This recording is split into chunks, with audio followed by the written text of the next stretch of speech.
Good evening, I'm Isaiah Jacob with your sports update. The Colorado Rockies are finalizing a deal to hire Paul DePodesta to run their baseball operations department. DePodesta will leave his current position with the Cleveland Browns, where he has spent the past decade as chief strategy officer. Hard to say if he has excelled in his role, and return to baseball, where he was a key figure in the Moneyball era Oakland A's and later ran the LA Dodgers. In college football news, Wisconsin Athletic Director Chris McIntosh confirms Coach Luke Fickell will return to lead the Badgers in 2026. Along with supporting Fickell, McIntosh pledges to support the program more financially to return the Badgers to contention in the Big Ten. And then for Thursday Night Football, the Raiders are in Denver tonight. Kickoff at 8:15. Pregame coverage right here on The Fan at 8. This update was sponsored by the BMI Federal Credit Union. Get a holiday loan from BMI Federal Credit Union and choose a loan amount from $1,000 to $5,000. BMIFCU.org/holiday loan. Breaking sports news when it happens on The Fan, Ohio's sports destination. Bring it up for Ohio State. You've waited all day for this. He's going to take it to the house. 85 yards. Down the right side going Devin Smith. Got it at the 5 and into the end zone. Touchdown. The one show that's nothing but the Buckeyes. Oh! Brad Rucker for the touchdown. Kraft shoots it high on the right for 3. This is the Buckeye Show. Off and rolling here on a Thursday. I'm Brandon Beam, hanging out with my guy, the Murph Dog, Patrick Murphy, Isaiah behind the glass this evening. We had to give Reimer a day off, unfortunately. He's worked like 9 days in a row, so he gets to take the day off, but he's working the weekend. Patrick, happy Thursday to you, my friend. What's happening? Oh, not much. We're here. Did he just, have too much kid things he had to do today? Like I don't think so. Newborn type stuff? The way that he was telling it to me last night when we were signing off, I was like, all right, buddy, I'll see you tomorrow. He goes, no, you won't. I'm supposed to have a day off in here somewhere, so Isaiah's going to be doing the show.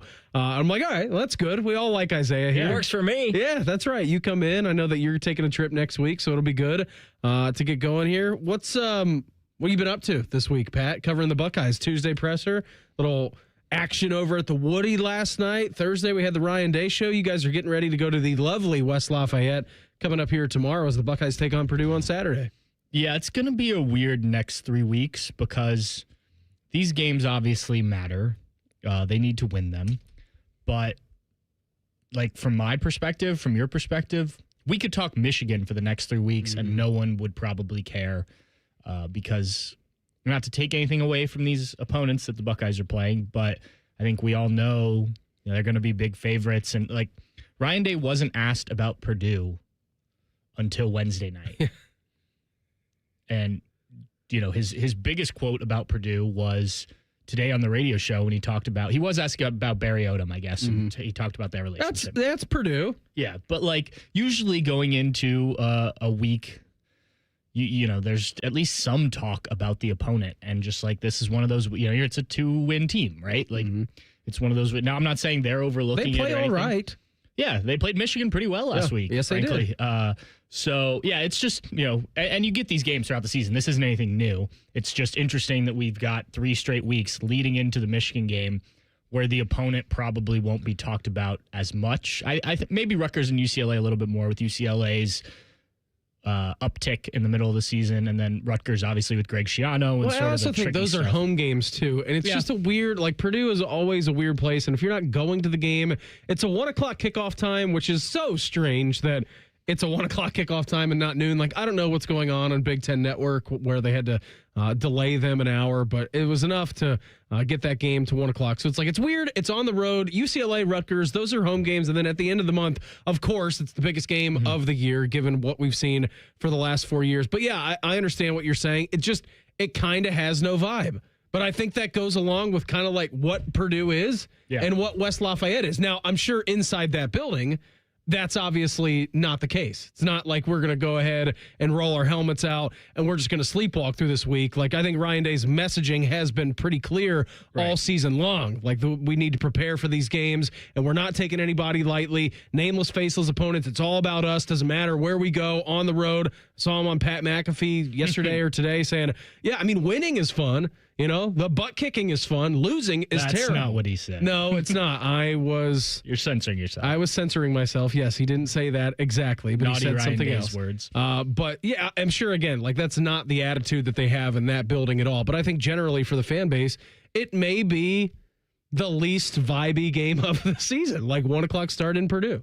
Yeah, the 1:00 start's interesting. So little behind the curtain here. Oh, yeah. I don't know the reason behind it. Well, I don't know either, but So it's not behind the curtain. well, it's behind the curtain and sort of like how the sauce is made. So Jerry Emig, the SID over at Ohio State, will generally give us a heads up like 10 minutes or so before the announcement's going to come out on timing for the game. Usually it's 2 weeks ahead. He did that this past week or 2 weeks ago for the Purdue game and put 1:00.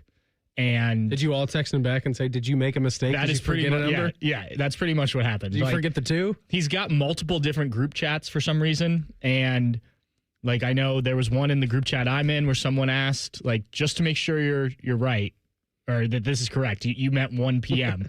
and he didn't respond for a while. So then I texted him separately just in case he just like doesn't pay attention to the group message. And then I texted some other guys, like, did he say this in yours? And they were like, yeah, people are asking, like, is this correct? So, yeah, it's very odd. I don't know. I assume Big Ten Network has something that goes till 1. Yeah. Have to. I was looking back, like, they don't actually, I thought they'd had another 1:00 game. I thought I'd seen that on the schedule, but I could not find an example of it. They do have some other oddly timed It was like kickoffs. 15 years ago against Michigan was the last regular season 1:00 game. Yeah, it's a strange one. But fortunately it's not that strange that it'll throw off their routine. Like it's just an hour difference. All right. I'm looking at the schedule on Saturday and it makes no sense. All right. 9 a.m., the Big Ten show. 9:30 a.m., Big Ten football on 60, Northwestern at USC. 10:30 a.m., Big Ten tailgate from Iowa. 12:30, Big Ten countdown to kickoff. So there's not a live event that they just kicked it into 1:00. They just made up the rules, say, hey, you guys are going to kick off at 1. Fine, whatever. You have the rights to it. You can kick that game off at, I guess, 12:33 if you really wanted to. It doesn't matter. Well, Fox, I mean, the games are supposed to be big noon, but it's like big 12:19 by the time they actually kick the games off. So, by the way, side note on that, on the big noon experience, because I know that we get that a lot. It's criminal. Absolutely diabolical behavior out of Fox when they go score, commercial, kickoff, commercial, back to play. It's the worst thing in sports television. Yeah. Yeah, it's actually helpful for just me. make it a double commercial break. Yeah. Elongate it to 5 minutes and then just come back with the kickoff. Yeah, I will say last week the Penn State game was quick. That game was over. Yeah, for a Big Ten nooner, yeah. Yeah, I mean, they got their commercial breaks in somewhere, obviously, but it did go by pretty. Like, we were done with the press conference as early as I remember for a noon kickoff, and that wasn't just because the press conference was short. No, it was a pretty quick game. Maybe they've learned, but they also did the score commercial, kickoff commercial. Oh yeah, they do it all. A couple of times in there. We got a great show lined up for you here coming up tonight. It's full 2 hours for us tonight. Then we'll get you out to some Thursday night football coming up here at 8:00. Ryan Day, he had a show actually earlier today, so we'll hear from him coming up here around 6:17 today. Spencer Holbrook of Letterman Row, he's going to join the program coming up here at 6:30. Buckeyes Hoops. Game tomorrow over at the Shot against Purdue Fort Wayne. We'll do a little hoops talk around 6:46. We'll also give away a pair of Skip Mossick's personal tickets to go watch the Buckeyes take on Purdue Fort Wayne coming up a little bit later on in the hour. We'll do the college football pulse at 7:00. The coaching pool is shrinking. Luke Fickell, he's back at Wisconsin. We'll get into all that a little bit later on. We'll hear from some Buckeye players at 7:17, and then Carp, he's going to join us coming up here around 7:30. What was your biggest thoughts here this week, Pat, as you enter Purdue week? You're thinking about what you saw last week against Penn State. Just your overwhelming thought here this week surrounding this team. A lot of Julian Sand talk this week. Wow. Not only from Ryan Day and some others, but we actually talked to Julian midweek, which normally we get him after the game, and we don't talk to him. We've talked to him a couple times this season, but look, I think you saw last week, right? Last Sunday, they released websites for the Heisman campaigns for Julian and Jeremiah Smith. Mm-hmm. I think there's a real push here to try and get. There's an opportunity, I guess, is what I'd say, to get a first Heisman Trophy since Troy Smith. Obviously, they've had a number of finalists, but Julian and just you listen to Ryan Day talk about him. He's had really good quarterbacks, no doubt, but he clearly sees something in Julian. He doesn't want to push it too far. Like he talked about how he's got to. He never does. Yes, he's got to continue this throughout the sort of the second half of the season, as they're calling it. The games are going to get more high stakes and all that, and you need to see Julian play in that. But, man, I mean, some of those deep balls last week, they were it's just impressive. It's just, we've had, Dwayne threw a great deep ball. CJ threw a great deep ball. Julian, for a first-time starter, and I don't know if you saw, it was going around on social media, Jake Butt, friend of the program, had like this breakdown, because he's calling the game this weekend, obviously, of Julian, and just like was going into his footwork and like how quick he flips his hips on plays. And his eyes, too. Yeah, and it's just, for a first-year starting quarterback and a second-year guy in college, it's really impressive. Like, do not take him for granted. He's going to be here 2 years and probably gone after next season, but he is as good as they come when it comes to getting the ball to those guys. And it helps to have a lot of talented receivers, no doubt, but he's putting some of those passes on the money. And even the first one to Carnell Tate that was a little bit short. Yeah. As Jake put it. Let your guys go up and get it. Yeah, and that's what Jake said, was like, they're coached to do that. To, if you can't, you don't want to overthrow the guy. So if you need to underthrow it a little bit, like, he's going to be able to come back and get it. So it's been a big prop up Julian week, and I think it's well deserved. Yeah, I do too. And to your point, I don't know how you feel when you're sitting in the press box and you're watching it live compared to when we're listening on the radio and we're watching on the TV. But I've said this to my wife plenty of times this season. I'm like, it's almost like he's built in a lab. Like, he's just straight up football quarterback robot. And we were doing the show last night with Justin Zwick, and he was talking about all the impressive things that he does from a quarterback perspective. And his foot movement was a big one, the way that he can scan the field and then consistently make the right decision. And, I mean, it sounds, easy to do, but when you realize that you've got 3.5, 4 seconds at the most to, like, get this ball out and be able to diagnose everything that's going on and the coverage and the scheme and blitzes and pressures, it really is very impressive. And even if you are just a college football fan and you go watch just a random college football game on Saturday and you kind of compare that to what you're watching in this offense and Julian saying, run it, it's a stark contrast for a lot of programs around the country. He makes it look easy. Yes, he does. And so you just, it's almost like a video game. You drop back, you move around maybe in the pocket if you need to, and you push the button and it throws it to the guy, right? And it's on target. And that's one of the things Julian has, every time he's asked about his play, he gives credit to everyone else because it takes everybody, right? And it takes a lot of hard work on his part and those guys' parts to put it all together, and you're seeing the results now. How much feedback do the players actually give Ryan Day and the coaching staff on what they like and what they don't like during the game? You're going to hear that from him coming up next. It's the Buckeye Show on The Fan. We're known for 3 things: games, conversation, and common man yelling about things only he cares about. The Fan, Ohio's sports destination.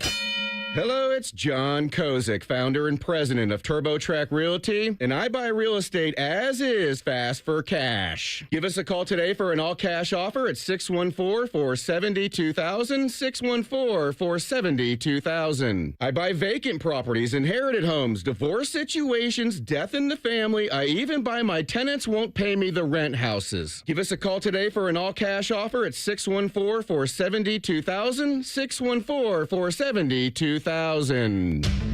Hey, football fans, it's November in Ohio, and you know what that means. It's time to face that state up north in a battle to claim forgotten funds. Join us in the statewide challenge and visit com.ohio.gov/radio to help support Ohio's takedown of Michigan. The state with the most searches wins. Who knows? Unclaimed funds could help you buy a seat to the big game next year. Claim your money today at com.ohio.gov/radio. Experience Buckeye game day like never before. Welcome to the 1922 Club, the most exclusive space inside Ohio Stadium, where luxury meets tradition in the heart of Buckeye Nation. Enjoy upscale food and beverages and a game day atmosphere like no other. Create lasting memories with friends and mingling with other Buckeye fans, and celebrate every OHIO in ultimate comfort. Become a member of the 1922 Club today. Memberships are limited. Visit OhioStateBuckeyes.com. Toyota gives you more electrified hybrid choices than anyone else, including the stylish new Corolla, a name synonymous with Toyota quality and dependability, the elegant new Toyota Crown Signia, and the latest edition of the legendary 4Runner. Toyota's extensive lineup also includes battery EVs like the tech-savvy all-electric BZ4X. And of course, the iconic Prius, the hybrid that started it all. That's the power of choice. From Toyota, let's go places. Save time, reduce costs, and eliminate printer frustrations with modern office methods. Your award-winning managed print services provider. We know how to help your business reduce the cost of office printing by identifying necessary print and paper waste. We can improve your printer fleet and decrease the amount of printer frustration. Why wait? Start saving time and money today. Start with our comprehensive print fleet assessment by going to momnet.com and click on free assessment. AgPro has been family owned and operated for over 64 years. We take pride in developing long-lasting relationships and offering first-class customer service. Need a new tractor, parts for your used equipment, or reliable service? AgPro has you covered. AgPro is here to serve you and your operation as your hometown dealer. Visit us today at any of our AgPro locations or go online to agproco.com to get started with your AgPro experience. T-Bone and Tybus. I'm trunk heavy. That's kind of what I am doing. You hold all your weight in your legs. Yeah, look at me. I mean, it's all everywhere, but bottom half, I'm thick. I'm a thick bottom. T-Bone and Tybus Mornings on the Fan is sponsored by Awaken 180 Weight Loss. The 2026 Buckeye Cruise for Cancer sets sail on the Silver Sea Silver Ray. It's an intimate ship with an even better experience. It's all-inclusive of beverages, shore excursions, taxes, and gratuities. Sail to bucket list ports like the Grand Turk, St. Martin, and St. Thomas, with Buckeye greats including Ryan Day, Bobby Carpenter, A.J. Hawk, the Boren Brothers, Ezekiel Elliott, Ryan Shazier, and more. Sailing from Fort Lauderdale, February 17th through the 24th. Call 614-792-6204 to book today. Go behind the scenes of one of the most recognizable landmarks in all of college athletics with a tour of Ohio Stadium presented by Experience Columbus. A seasoned redcoat will be your guide as you make your way through walls of the stadium, into the press box, and onto the field. Upgrade to the VIP package and get special access to the band center and the Ohio State home locker room. From corporate outings and school groups to single-person tours and small families, Ohio Stadium tours offer a variety of options and pricing. For more information, visit ohiostatebuckeyes.com and book your tour. Ohio Stadium Tours, presented by Experience Columbus. Fan weather. From the Logan AC and Heat Services Weather Center. Hey there, Central Ohio. I'm 10 Weather Impact meteorologist Michael Behrens with your latest forecast. We're looking at increasing cloud cover tonight. That'll keep temperatures mild, only falling into the low 40s and upper 30s. For Friday, expect a dry morning commute, but then rain showers, maybe a thunderstorm push through in the late morning to early afternoon. They should be gone by the evening. Dry weather expected for Friday Night Football. High temperature, 61. That's your latest 10 Weather Impact forecast. I'm meteorologist Michael Behrens on 97.1 The Fan. The best damn radio show in the land. You're listening to The Buckeye Show. Hanging out with Murph tonight. Coming up here at 6:30, Spencer Holbrook of Letterman Row. He's going to join the program. We'll get to talk some Buckeyes with him. Ryan Day on these very airwaves every single Thursday. You can listen to it right here on The Fan and across the state on the Ohio State Sports Network, having his radio show. What about the in-game feedback that he gets from his players on what they like, what they don't like, and how much say do those guys have when the offense, defense is calling things? I think it's great when you have older guys that can give you really good feedback. Now, we always say, if you're going to give feedback, make sure it's accurate. Because when we get over here, I was open on that play. Okay, you want to see this? You weren't open. But we do have those type of guys on the team that, up front, hey, they're saying this, we're hearing this. They're jumping the snap count, whatever it might be. And that's a lot more of the feedback. Hey, they're making this call on the field that we can hear them make the call. You've heard Jeremiah maybe talk about some things that he's heard.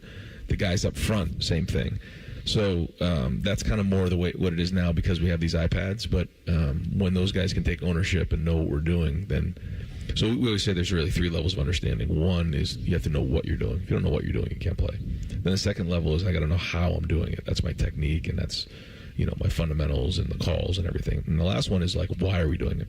And when guys can understand why we're calling a play and what we're doing within the game and the situation, that's when you got a chance. And so I think that's what you're talking about. I think it was earlier in the season, Pat, and maybe it was before the season actually started, maybe before the Texas game. Ryan Day was talking about just the handiness of having the iPads, right? Like the NFL's got the Surfaces, I think, for Microsoft. They get the iPads down there, and it does give them immediate feedback. And he was talking about Jack Sawyer came up to it, was like, hey, I was out there. I was doing my job. Yeah. And Ryan was like, all right, we'll take a look at this. And Jack was like, oh, no, I'm not doing my job. Like immediately, like the feedback. And so when you pair that with guys who, and again, we talked about this a ton during this offseason heading into the season, with maybe a lack of play time here at Ohio State. Now, we did see a lot of these guys play at Ohio State, but not at the starting level of which they're playing at right now. For them to get to a point in the season now with 4 games remaining where they feel comfortable going up to coaches and say, hey, I like this, I don't like this. Like, that's a coach's dream, right? Like, because then all of a sudden, once you're all buying in and you get players saying, I don't like this, I like this, yada, yada, yada, whatever the situation might be, and then you can doctor that up together, that's when you become a very dangerous team. It's a coach's dream if, as Ryan Day said, the players are right. Correct. Which I imagine they, when they're giving information about, hey, here's what we're hearing, here's what we're seeing, like he was talking about, I imagine that is accurate. The, hey, I'm open, or hey, you know, I blocked my guy, I don't know what happened there type of thing, like that may be, you know, I've always said I was really glad that I was never made it to a level of soccer where there was video footage that they could show me when I complained about a refereeing call or something like that, because I was probably wrong a lot. And I imagine that's true for a lot of these guys. I don't deserve a straight red here. Yeah. But the ideas of, like, you know, he's talking about Jeremiah, and Jeremiah has talked about it, you know, hearing something from he a couple weeks ago. I don't remember what game it was. He said he heard the cornerback, maybe it was the Penn State game, the deep ball. He heard the cornerback trying to communicate to the safety. They didn't know what the play call was. He's like, well, I got this. Yeah, I'm going to be open. This is my ball. Yeah. And like, oh, don't do that against Jeremiah. And I think, you know, the lineman, he talked about jumping the snap there. Mm-hmm. Okay, that's, you know, if you're on the sideline, you can see it sometimes, but you don't necessarily know it. Those guys are seeing it every time, right? Right up and close. So good feedback. He's also talked about Julian. He didn't talk about it in this clip, but in the past, he's talked about Julian becoming more and more, you know, able to give him feedback on, hey, I like this way, I like this way. And that's really important between, you know, quarterback's coach, head coach, offensive coordinator, all that stuff. What about their main goal right now? It is efficiency that they're trying to be the best at. When you're efficient and you're playing like that, a 3-score game can feel like it is way out of reach, where I feel like maybe in the past it was like, okay, we're just getting started on the game. But that's how you control the game, being able to run the football. And, you know, when it's time to turn up the gas, we will. But I like the way we came out in the second half. I thought we were explosive. We came out, we attacked, and the guys executed well. Well, yeah, I mean, it was pretty explosive. You got 16 yards on first down or whatever it was. Then it was the 57-yard bomb that they drew up at halftime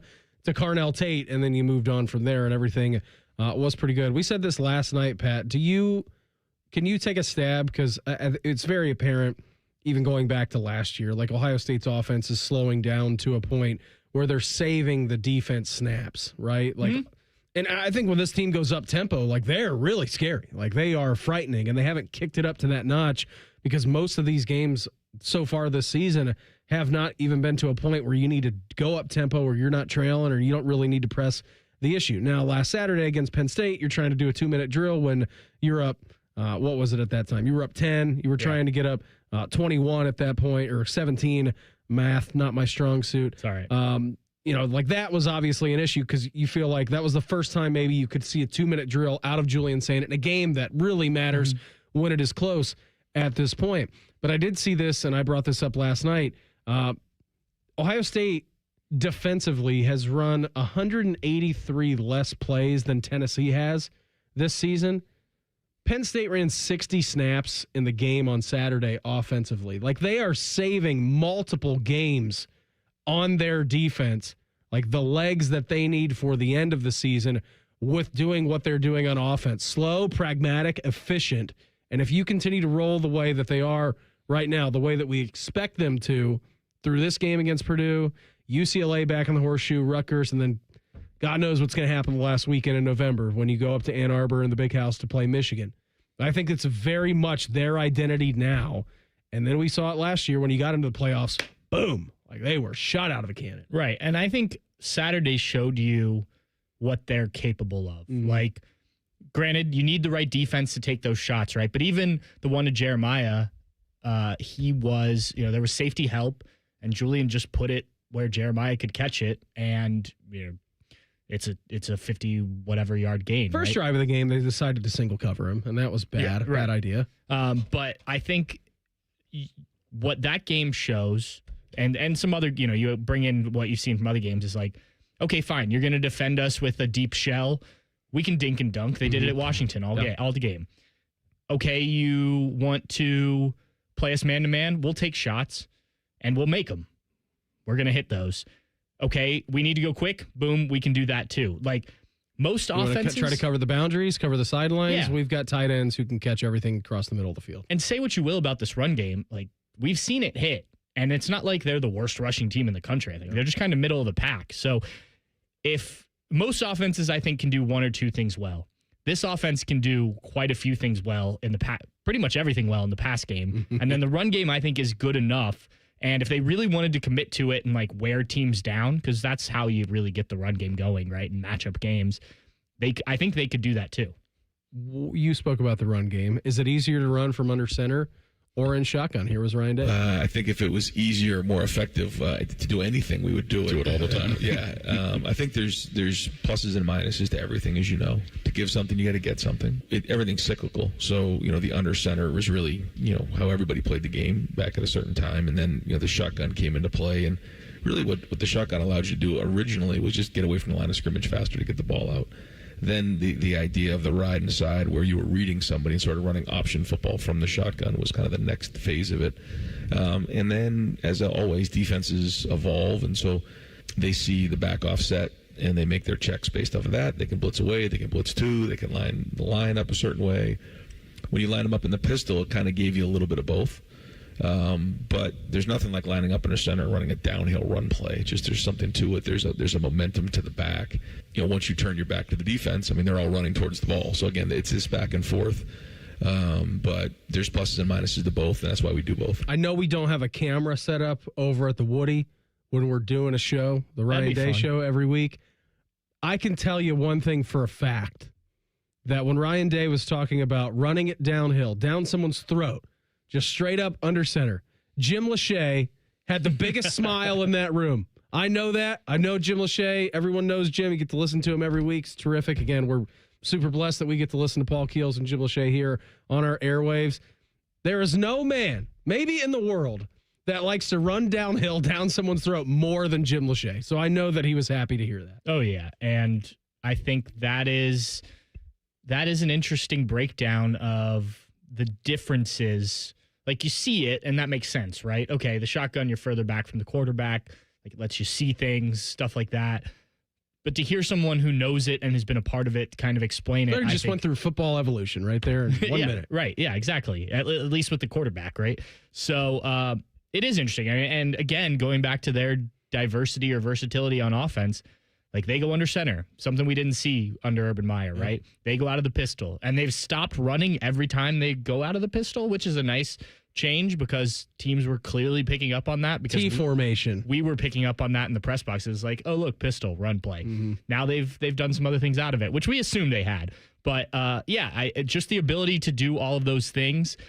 I also thought, and he didn't say it there, but he said it on the radio show, like, there were some quarterbacks he's worked with at Ohio State. Yes. Came in and didn't know how to take a snap under center. Also didn't know how to sprint. Yeah. Well, sometimes you just sit back there and throw it. Yeah, that's true. But I think that's an interesting thing that you just don't think about, right? Oh, okay, this is a highly rated quarterback. He can come in and run this up. Well, yeah, he's never taken a snap out of center.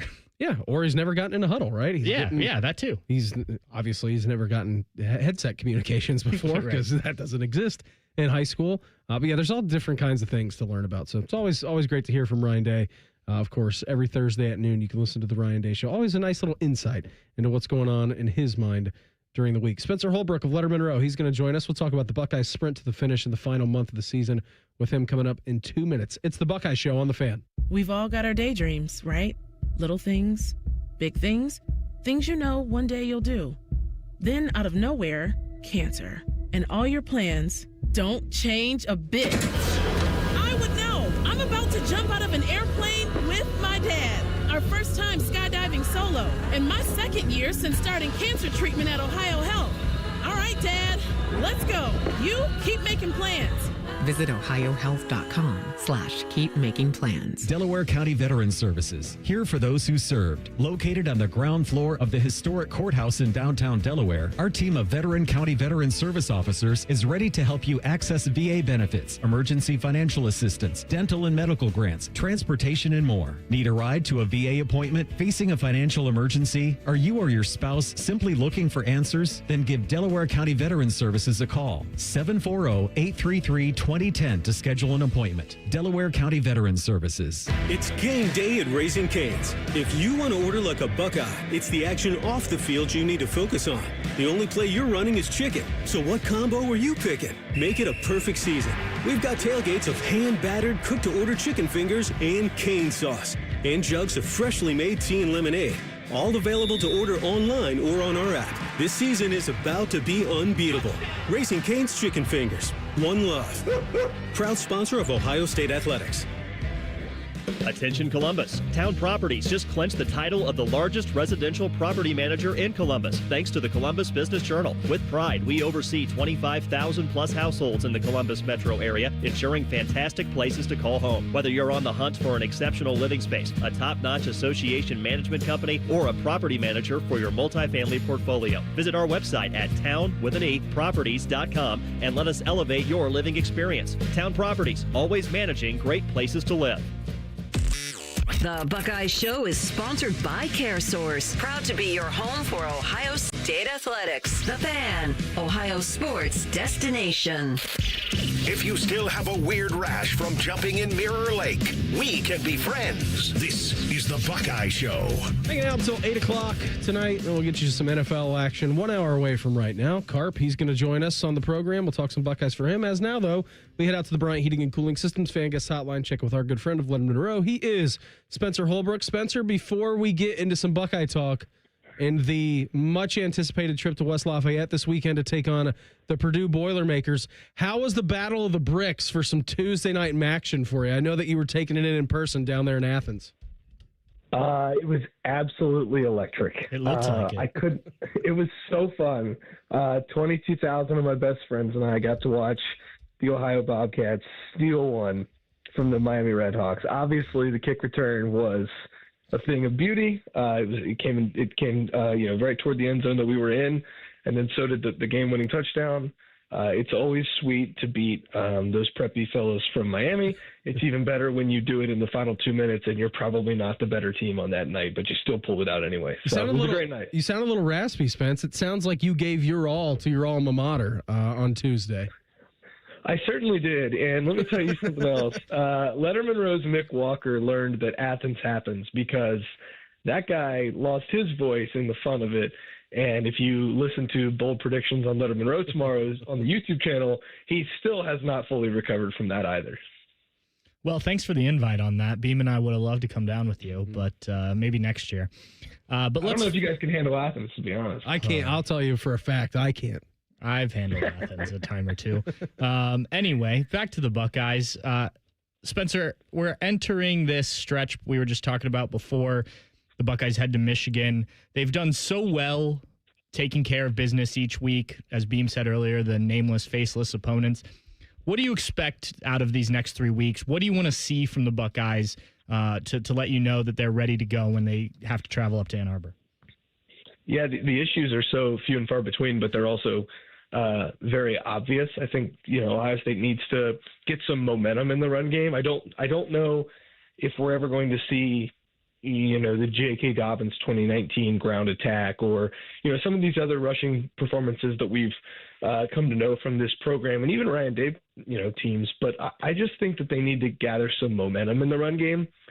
They haven't had a 200-yard rushing performance in Big Ten play. I think Saturday would be the perfect time to do that. Purdue's given that up to a few different opponents, especially the best ones on the schedule, Michigan, Notre Dame. So I think there's, maybe a goal to hit there just to show that you can do it and to establish some movement there up front. And then I think defensively, it's just getting all these young guys in, seeing which guys are ready to go up to Ann Arbor. And if you need them, you'll be able to throw them on the field, and which guys you're still kind of like, well, maybe we're not quite ready there. So I don't know if there's anything else specifically that you need to see in the next 3 weeks, but I definitely think just making sure that you know that when you need to run the ball, you can, and do it against a lesser opponent. So then when you go to Ann Arbor, you know that you can do it. I've got a brain buster for you, Spence. You said that it would be a nice time for Ohio State to have a 200-yard rusher in West Lafayette against Purdue and a 1 o'clock start on Saturday. How do they accomplish that when they're pushing it from inside the building that Jeremiah Smith and Julian Sands should be Heisman finalists? Yeah, well, luckily for them, this game is going to be at 1 p.m. on Big Ten Network, and so I don't know if this is the right moment to get those guys their Heisman stats. Anyways, obviously they all go into the collective bin of the 2025 season, but if they're going to have a Heisman moment, it's not coming in this one. So I don't know if you got to dust off your best 10-4 play in this game. But you're right. I mean, it is a balance, and Ryan Day said that you can't worry about that stuff, right. But I mean, I saw an end around in the late stages of the Illinois game that would tell me otherwise. And I saw, a second touchdown pass to Jeremiah Smith that probably didn't quite have to happen against Penn State. That could have went, to any receiver. But the fact that it went to Jeremiah for his second touchdown, there are moments where, Ryan Day will say, we're not worried about that at all. And then they'll tack on an extra touchdown and it'll happen to go to the Heisman candidate. And you're like, oh, okay. So maybe we are a little worried about that. But I do understand that. And obviously, it's something that Ohio State wants to be able to boast, is having a Heisman Trophy winner. But I think the pressing issues can take precedent, and then you can get to the Heisman numbers maybe after that. Yeah, I totally agree with that. I don't know how much thought they're putting into that when they're actually calling a game on Saturdays. Again, it would be nice, right? Everybody gets their numbers, but we know there are only a certain amount of plays in a football game. Also, something that they might not care about, but I know that one player does in particular, Max Clare. What are you expecting from him coming up on Saturday, Spence, as he goes home to West Lafayette to take on his former team in the Boilers? Yeah, it'd be cool to see him get in the end zone. That would be something, just considering what he gave to the Purdue program. And then I thought that Barry Odom had some good things to say about him in his Tuesday press conference, or maybe that was on Monday. But I would think that they're going to get him involved. Maybe they'll dust off some of the tight end stuff that we haven't seen yet this year. He really hasn't been as big of a threat in the passing game as I thought. But at the same time, when they have needed him, he's been there and he's been really good. His first target at Ohio State didn't go the way that he wanted. He's been pretty good since then in the limited role that he's had as a pass catcher. I think the thing that everybody's been so impressed by, that I've noticed, and the people that I've talked to, is how good of a blocker he's become. He's getting better each week. I still don't think I would say he's like a great blocking tight end, but he's getting there and he's showing clear progress. And I think that's something that, if you keep seeing the progress from him, he's going to be rewarded for it. I think Saturday may be a chance, for him to be rewarded for some of that progress that he's made. Hopefully Ohio State can find a way to get into football a few more times than they have here in the last few weeks. The Buckeyes have been, knock on wood here, pretty healthy this year. Now, we did see the few injuries on the offensive line. It sounds like everything is going to be okay. If they had to go to, I think Ryan Day said Gabe Van Sickle would be the fourth guy. How comfortable do you feel with the depth on the line if they did, for one reason or another, have to go to some of those backups and meaningful snaps? Yeah, this isn't your older brother's Ohio State offensive line from like 2023 when, Ryan Day's pounding the table and saying, well, if we had, sixth or seventh lineman to try him there, then we would try him, but this is what we have.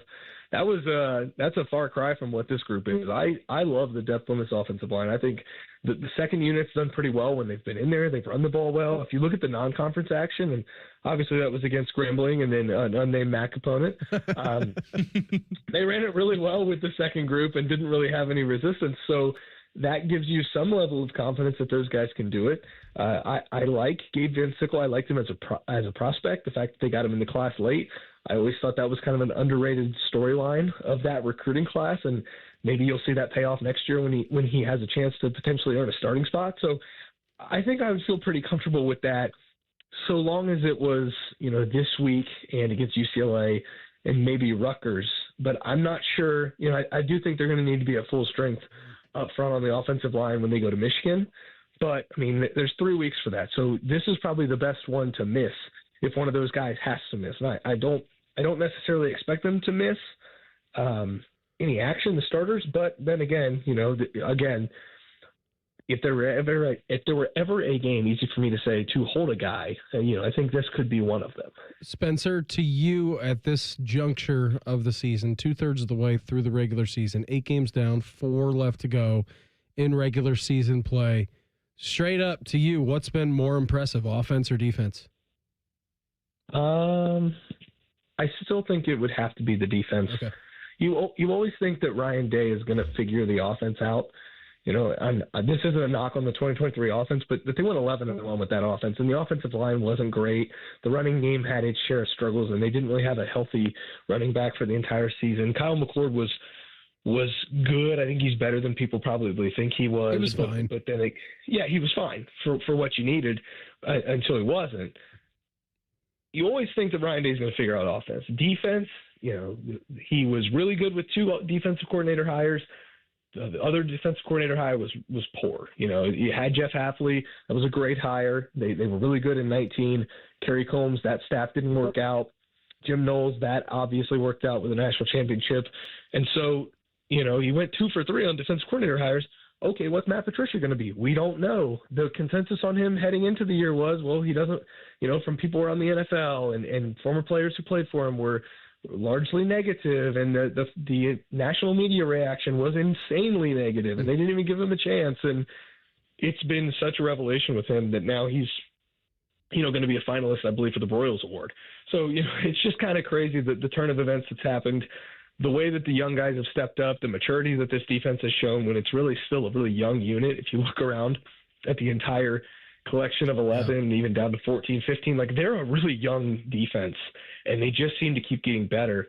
And if you would have told me that in January, that they were going to lose 8 starters to the NFL and maybe be better on defense this year, I would have said, I'll have what you're having. I don't think I would believe you, but it's been remarkable what they've done. So I still think I would have to go with the defense. Now, you are the noted nephew of Aunt Karen Holbrook. Absolute drunken orgies. What would she have thought about your and your great friend Mick Walker's performance down in Athens on Tuesday? Would she have been proud or disappointed? I actually think she would have been proud of us because we had to drive back. We had to get back. I had to work on Wednesday morning. So there wasn't too much fun had other than obviously watching the game. A little bit of Jackie O's, not a sponsor, could be. We'll see.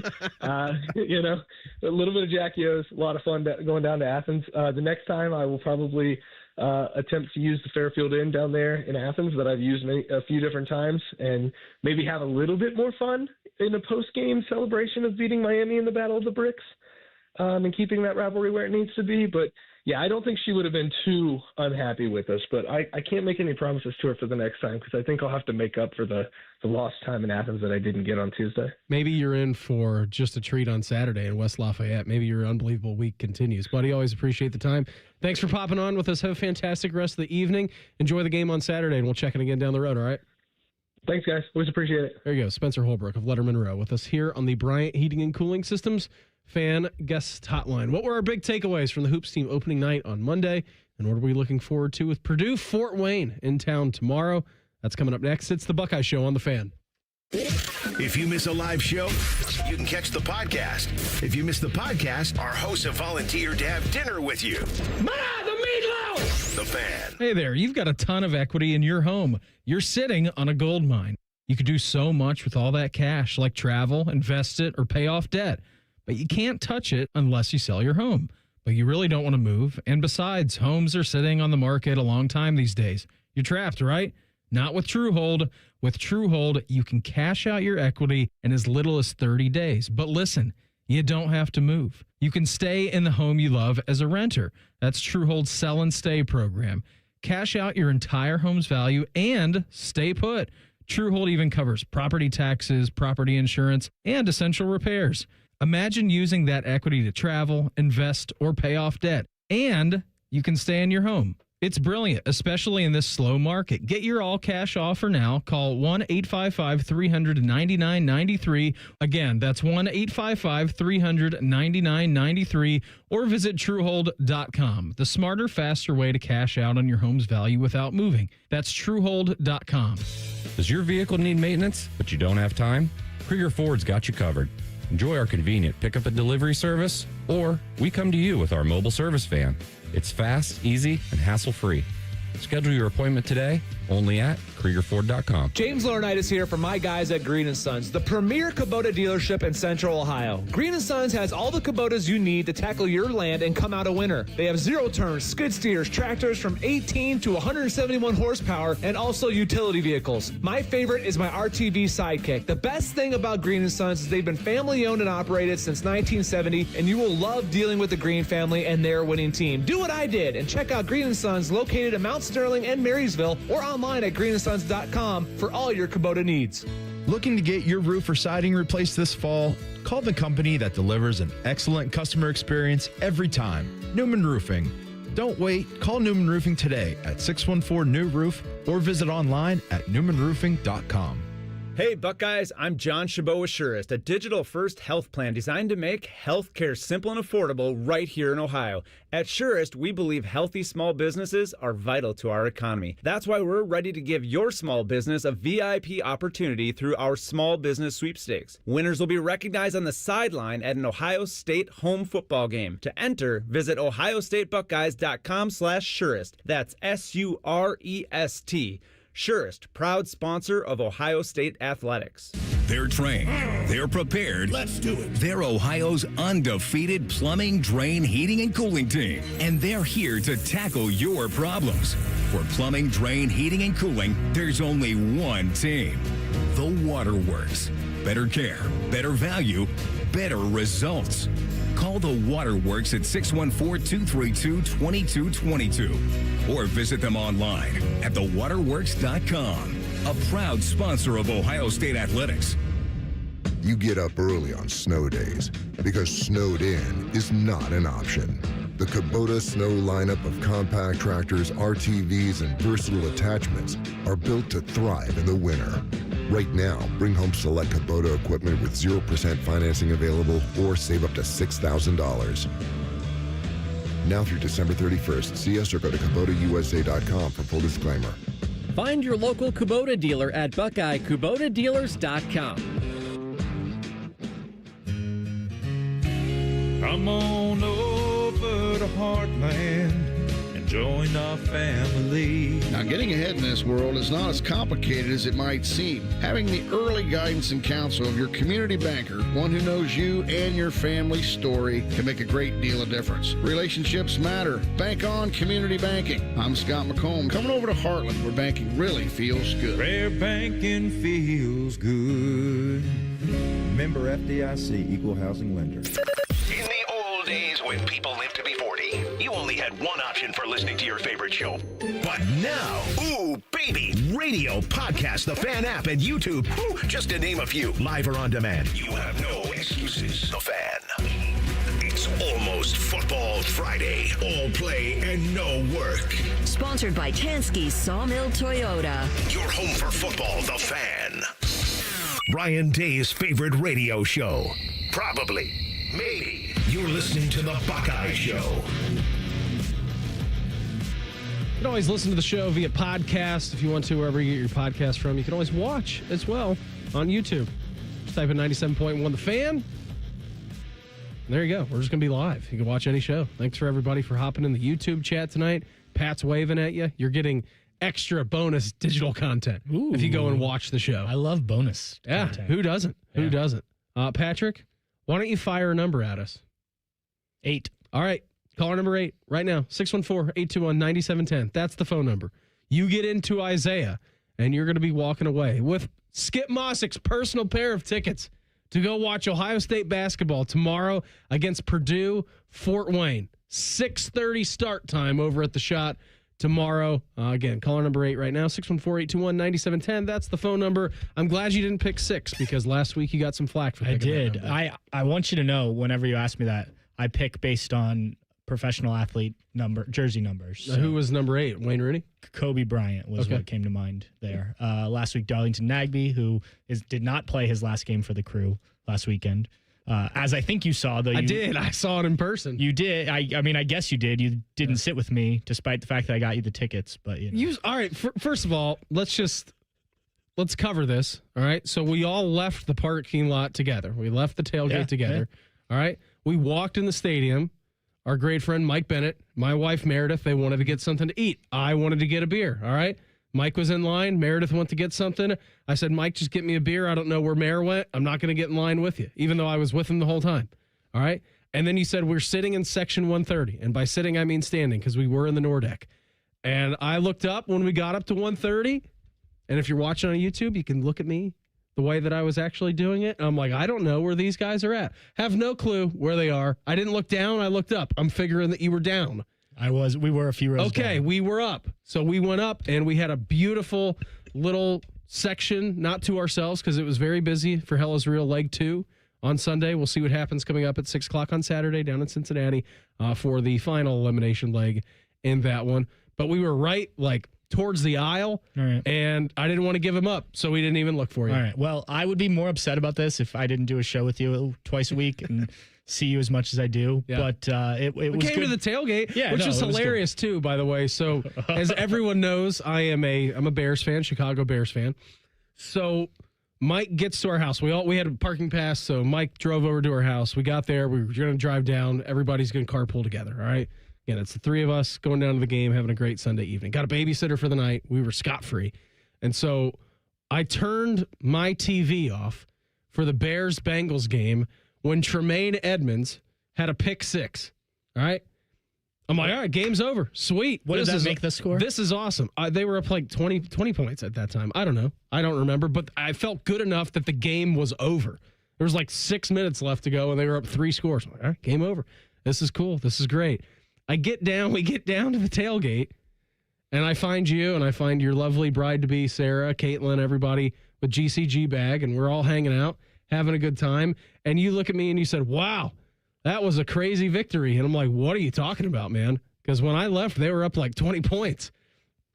You're like, you need to watch the game. Yeah. So I sat down. You haven't seen what happened. Yeah, Huh? so I sat down in the chair, and I fired up my YouTube TV on the app, and realized that they called Tremaine Edmonds' interception, the pick six, back. I'd already turned the TV off. We were leaving. Couldn't find it anywhere on the radio. So I'm like, game's over. It's good. And then I get there, sit down, watch the last 5 minutes of the game. I'm like, I am so happy that I was not home to watch that in front of a TV, because I think I would have gone into cardiac arrest watching that game. Your reaction even afterwards was still hands on head, just mouth open, looking at me. It's funny because I showed up. I left where I was watching the game. I show up to the tailgate, and somebody had their phone and was like, "Look at this! Look, the Bears are driving to win." And I was like, "What do you mean they're driving to win? They were up 14 points when I left the bar." And so I saw literally the 2 plays. Or the big play. Who was that? Loveland? Colson Loveland. Yeah. I just his name is forbidden on this show. He is a Michigan guy. Yeah. Well, we talked about Jake Budd earlier. That's so true. It's fair. But yeah, I just happened to get there right as that was happening, and then you showed up without even any knowledge of that, which was wild. Yeah, no clue. I had no idea that happened. It's a good thing YouTube TV lets you do that and not watch ESPN. Yeah, and it was also a good thing that I wasn't watching it in lifetime. Congratulations to Coburn. Right here in Central Ohio. He's going to be going to the Buckeyes against the Mastodons tomorrow against Purdue, Fort Wayne. Coburn, hold tight. During the break, I'll send you over those tickets. Pat, what was your big takeaway from Monday when we saw this Buckeye Hoops team in their season opener against Indiana University, Indianapolis?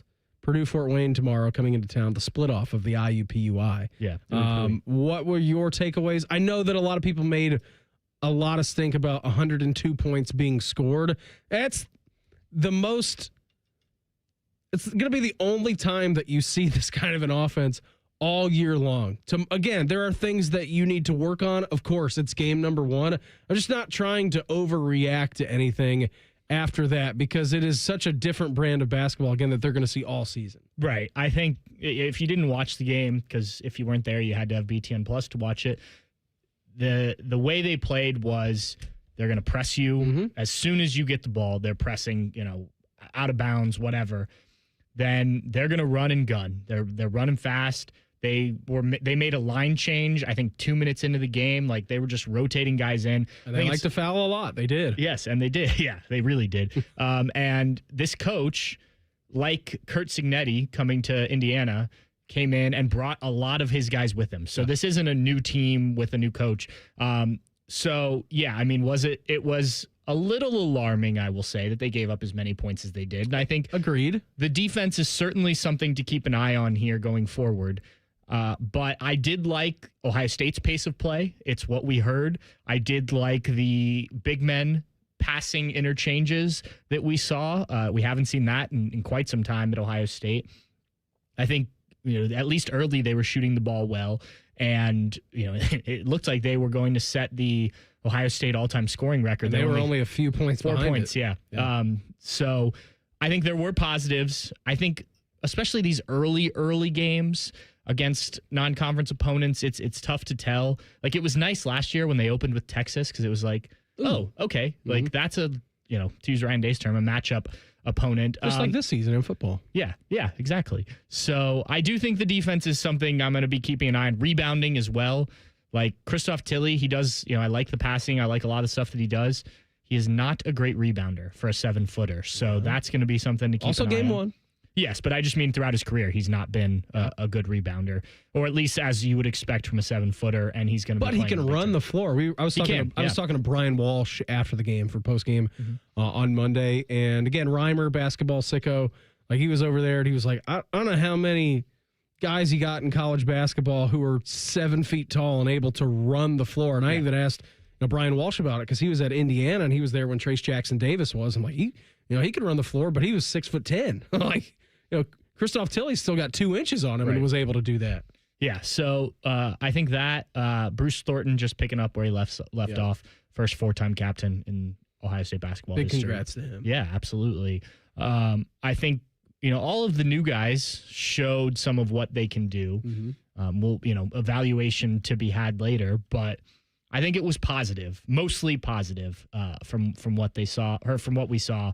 And this game tomorrow will be a different kind of challenge, but I think one that will you can kind of now put 2 games together and get a better evaluation. It won't be that. It won't be what you saw on Monday. It'll be very starkly contrast from that. From the IUPUI split off, Purdue Fort Wayne did the opposite. Yes. They're not going to run and gun and foul the heck out of it. Tempo. Yeah, they're running tempo offense, and that's not even the correct term in basketball, but they will play some slow ball. I believe they lost their first game of the season to Grand Canyon, if I'm correct. And neither team got close to 90 points, so I think it will be a little bit different tomorrow. Again, 5:30 coverage for us begins right here on the Fan. 6:30 kick tip-off. I'm still in football mode. Tip-off right here. It'd be weird if they kicked it off. Yeah, it would be. I mean, kickball violation 1 second into the game. Just have one stand out of bounds, one guy just puts the ball on the ground and kicks it to that's the only time you do it all game. Yeah, that's it. That's it. We're done. It seems that college football hiring pool for this insane cycle is shrinking by the day. Isaiah, he's going to tell you about the coaching carousel and what's going on in the Pulse coming up next. It's the Buckeye Show on the Fan. Just when you thought afternoons couldn't get any dumber. You fellas been doing a bit of boozing, have you? Common Man and Timmy. Weekdays from 3 to 6. Your home for dumb. The Fan. You have a chance to win a beautiful new custom home or cash prize this holiday season with a Home for the Holidays raffle. And help make wishes come true for Make-A-Wish Kids. One lucky winner will be announced on December 24th, so get your $100 ticket now. Just visit A Home for the Holidays, Columbus.org to buy your tickets. That's A Home for the Holidays, Columbus.org. Terms and conditions apply. 1-877 Cards for Kids. KARS Cards for Kids. Ready to get rid of that old car? Donate it to Cars for Kids. Call 1-877 Cars for Kids to reach a friendly live agent. Donation's super easy, and your car can be picked up as soon as tomorrow. Call us now, 1-877 Cars for Kids. 1-877 Cars for Kids. Donate your car today. Did you know you can donate real estate too? Picture it. Your holiday table, the family cooking together, the scent of golden brown bread, rosemary from roasted potatoes, and a salad so crisp it snaps, spiced cider in every glass, laughter around every plate. At Kroger, we know these moments matter, and we make it easier to bring them to life with quality that's affordable in every aisle. This season, don't just host, make every moment unforgettable. Kroger, fresh for everyone. I love the neighborhood where I grew up, but it was tough. Ohio State National Championship quarterback and former CareSource kid, Cardale Jones. Football helped me find my direction, but I also needed the right support system. Seeing that CareSource heart around town, I just knew they had my back. That's the kind of difference they still make in neighborhoods like mine. This is so much more than health insurance. CareSource, today and always. Trusted. Visit caresource.com. Experience Buckeye game day like never before. Welcome to the 1922 Club, the most exclusive space inside Ohio Stadium, where luxury meets tradition in the heart of Buckeye Nation. Enjoy upscale food and beverages and a game day atmosphere like no other. Create lasting memories with friends and mingling with other Buckeye fans, and celebrate every OHIO in ultimate comfort. Become a member of the 1922 Club today. Memberships are limited. Visit OhioStateBuckeyes.com.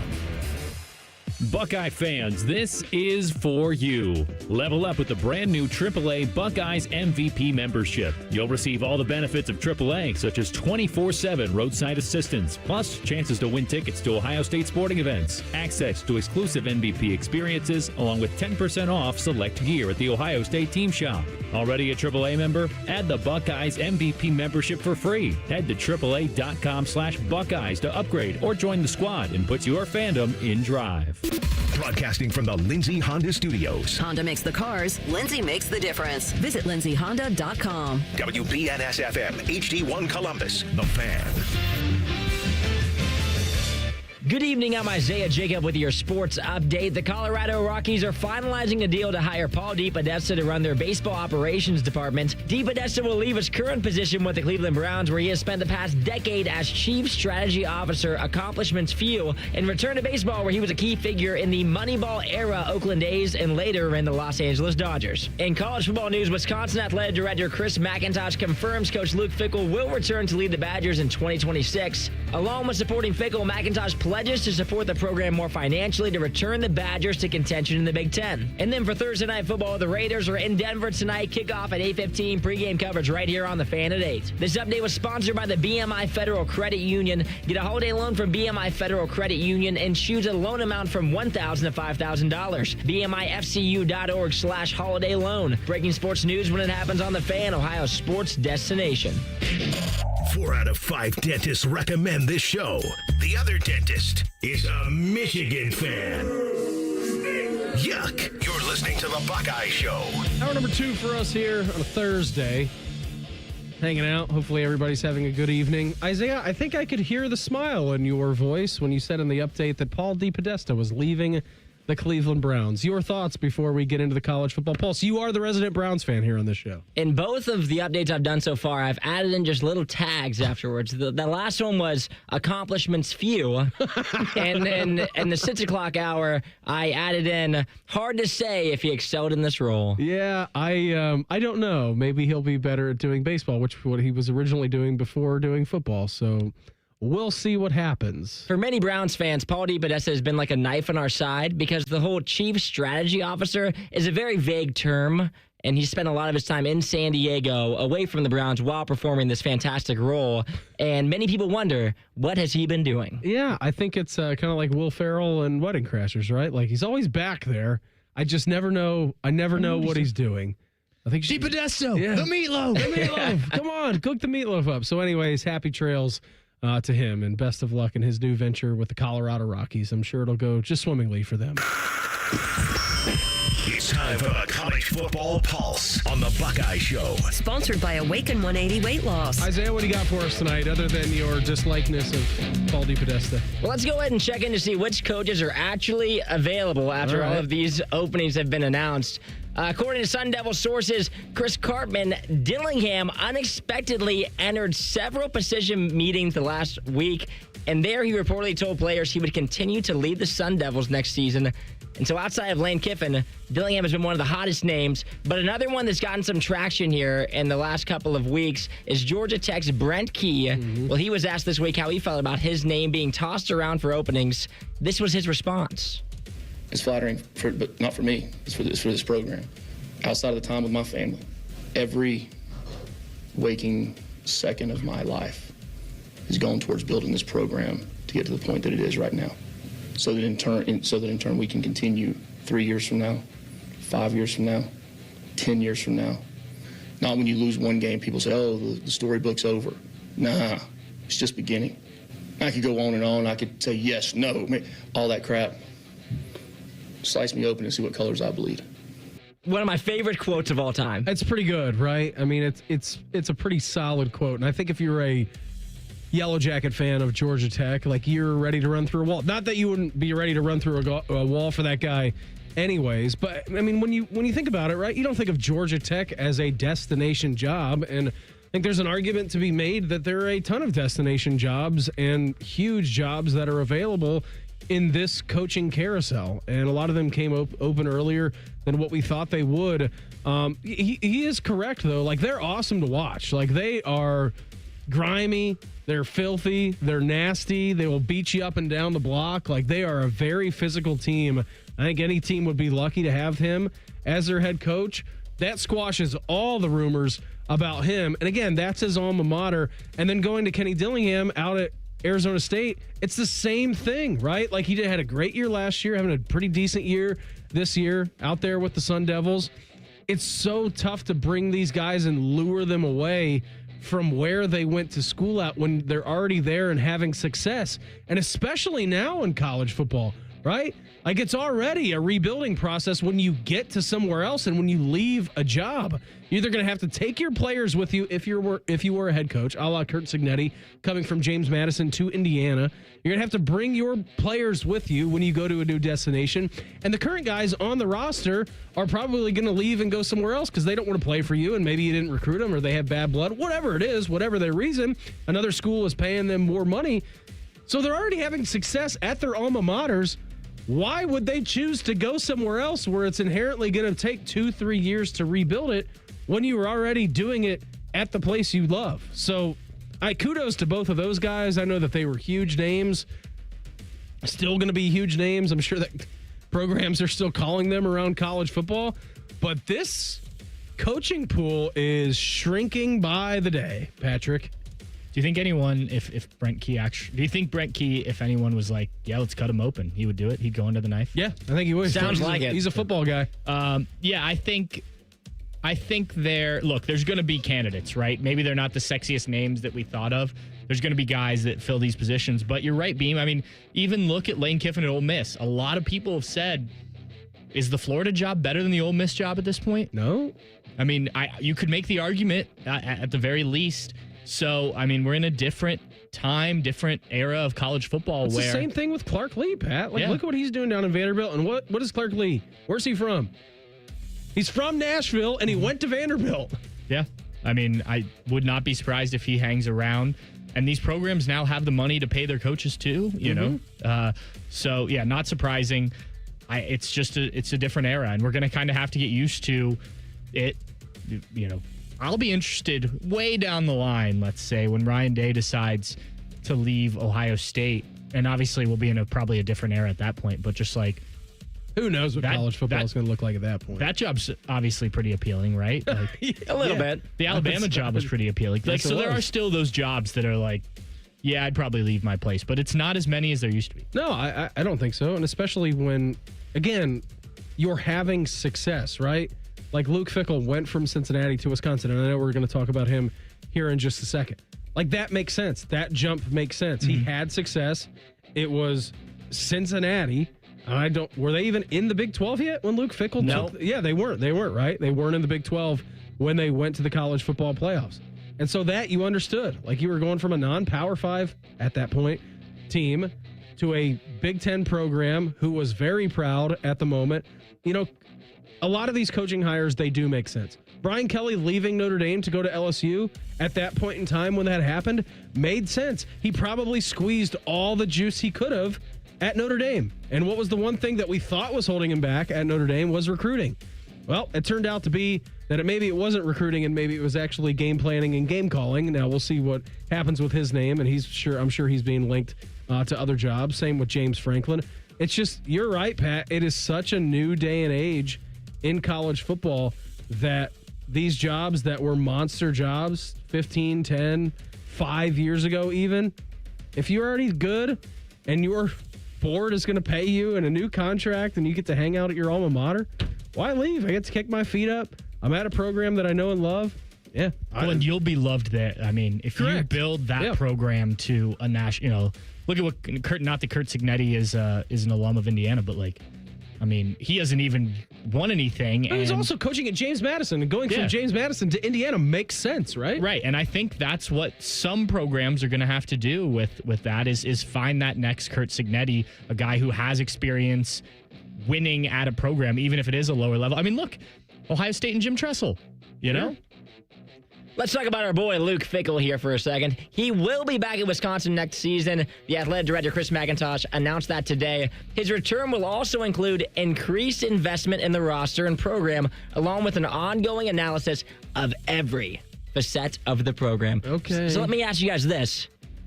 Can Wisconsin turn it around? And if not, would Luke have been better off getting let go right now?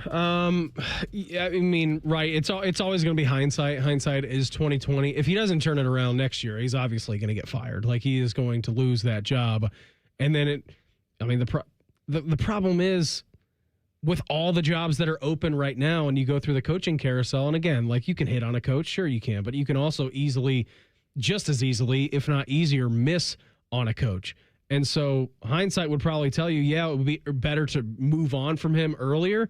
But I'm not the person that's making the decisions over at Wisconsin. Pat, you're not. Isaiah, you're not. If you truly inherently do believe that Luke Fickell is still the guy, and they have had injury issues, monster injury issues, since he has taken over Wisconsin, especially at their quarterback play. They've actually been fairly decent when they've had their day one starting quarterback, but we just haven't seen that much. If you truly believe that he is the guy that can get you back to national prominence and flirting around, maybe making a Big Ten championship game once every 4 or 5 years, I think that would be the standard at Wisconsin for what that they were doing, then you can't get rid of him, right? And I know that's not going to be a fan favorite, and I know that the alums probably aren't happy about it. I know that Badgers fans probably aren't happy about it. But if you come together and you come out of that meeting saying, listen, we still have inherent belief in this guy, then yeah, you got to keep him, and I feel like that's what they're doing. Look, first of all, this all came out the week after Ohio State played Wisconsin. This was reported already, so I'm not sure why. I think it was Pete Thamel was the one who had it. He actually made his first comments though, and actually backed it. Oh, so he said it publicly. Yes. Okay, got it. First, I think the biggest thing for me with Luke, and I think we're all biased here because we'd like to see him do well. Absolutely. Except when they play the Buckeyes. I would like to see Wisconsin do well. I'm not one of those people that will tell you, I would like to see Michigan win every other game but Ohio State. Nope, that's not me. They go 0-12 for the next 100 years, and I think it would be terrific. I would like to see Wisconsin getting back to what Wisconsin was, though, from a Big Ten perspective. Yeah. But I think this makes a little more sense than other situations because, the quarterback injuries he's had, some of the other injuries he's had, I'd like to see Luke with a full year of healthy guys at key positions and see what it looks like. And if it still looks like this, you got to go. So gone. Yeah. So long. Yeah, you got to go. But yeah, I think especially now with the amount of jobs that are open, and who knows? I mean, it could be the same way next year, right? With the way that college football is moving, and all of a sudden you've got 2-3 bad years in a row, see you later. You got to go. But the amount of big jobs that are currently open, I think was also probably a deciding factor in Wisconsin to stick around with Luke Fickell for at least another season. How's Max Clare feeling heading back to his old stomping grounds at Purdue? This weekend, you're going to hear from him and some other Buckeyes coming up next. It's the Buckeye Show on The Fan. Unlike your deadbeat uncle, we'll never leave you stranded in a ditch when you were 6. This promo may have been a touch too specific. The Fan. Picture it, your holiday table, the family cooking together, the scent of golden brown bread, rosemary from roasted potatoes, and a salad so crisp it snaps. This season at Kroger, make the moments that matter possible with quality that's affordable in every aisle. Kroger, fresh for everyone. Right now, USDA Choice Boneless Beef Chuck Roasts or Steaks are only $5.99 a pound in the value pack with your digital coupon. Limit 5. Kroger, fresh for everyone.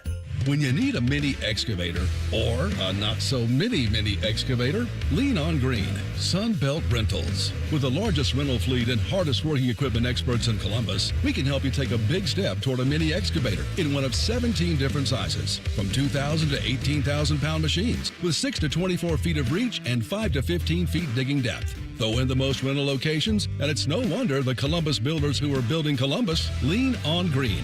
Sunbelt Rentals. Learn more at sunbeltrentals.com. Go behind the scenes of one of the most recognizable landmarks in all of college athletics with a tour of Ohio Stadium, presented by Experience Columbus. A seasoned redcoat will be your guide as you make your way through walls of the stadium, into the press box, and onto the field. Upgrade to the VIP package and get special access to the band center and the Ohio State home locker room. From corporate outings and school groups to single-person tours and small families, Ohio Stadium Tours offer a variety of options and pricing. For more information, visit ohiostatebuckeyes.com and book your tour. Ohio Stadium Tours, presented by Experience Columbus. Everybody knows that Roosters is a fun, casual joint with their award-winning waitstaff, great food, fun, and laughter. It's a quick stop on the way home to sit back and unwind. It's a front row seat to the big game. Roosters is where you, your family, and friends can order pizzas, sandwiches, salads, and more. And the home of award-winning wings that are fresh, never frozen, and so big you won't believe it. It's your family's other dinner table. Roosters, a fun, casual joint, and the official wing sponsor of Ohio State Athletics. The best outcomes for treating cancer come from early detection and early diagnosis. The James Cancer Diagnostic Center at Ohio State is designed to provide rapid evaluation and a clear diagnosis. We are transforming care by giving patients direct access to cancer experts who study and treat cancer every day. If you think you have cancer, the choice is clear. Choose the James Cancer Diagnostic Center.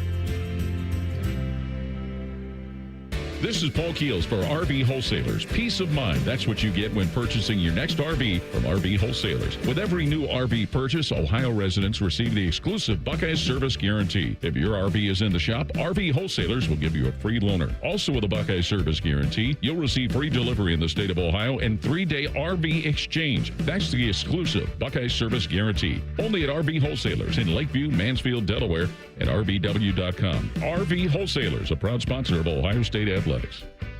Remember when sports used to be about calling up your favorite host and saying how stupid they are? Good news. We still do that. The Fan Call-In Show. Hello! Sponsored by ESPN Bet at Hollywood Casino. Sunday mornings at 8 on The Fan.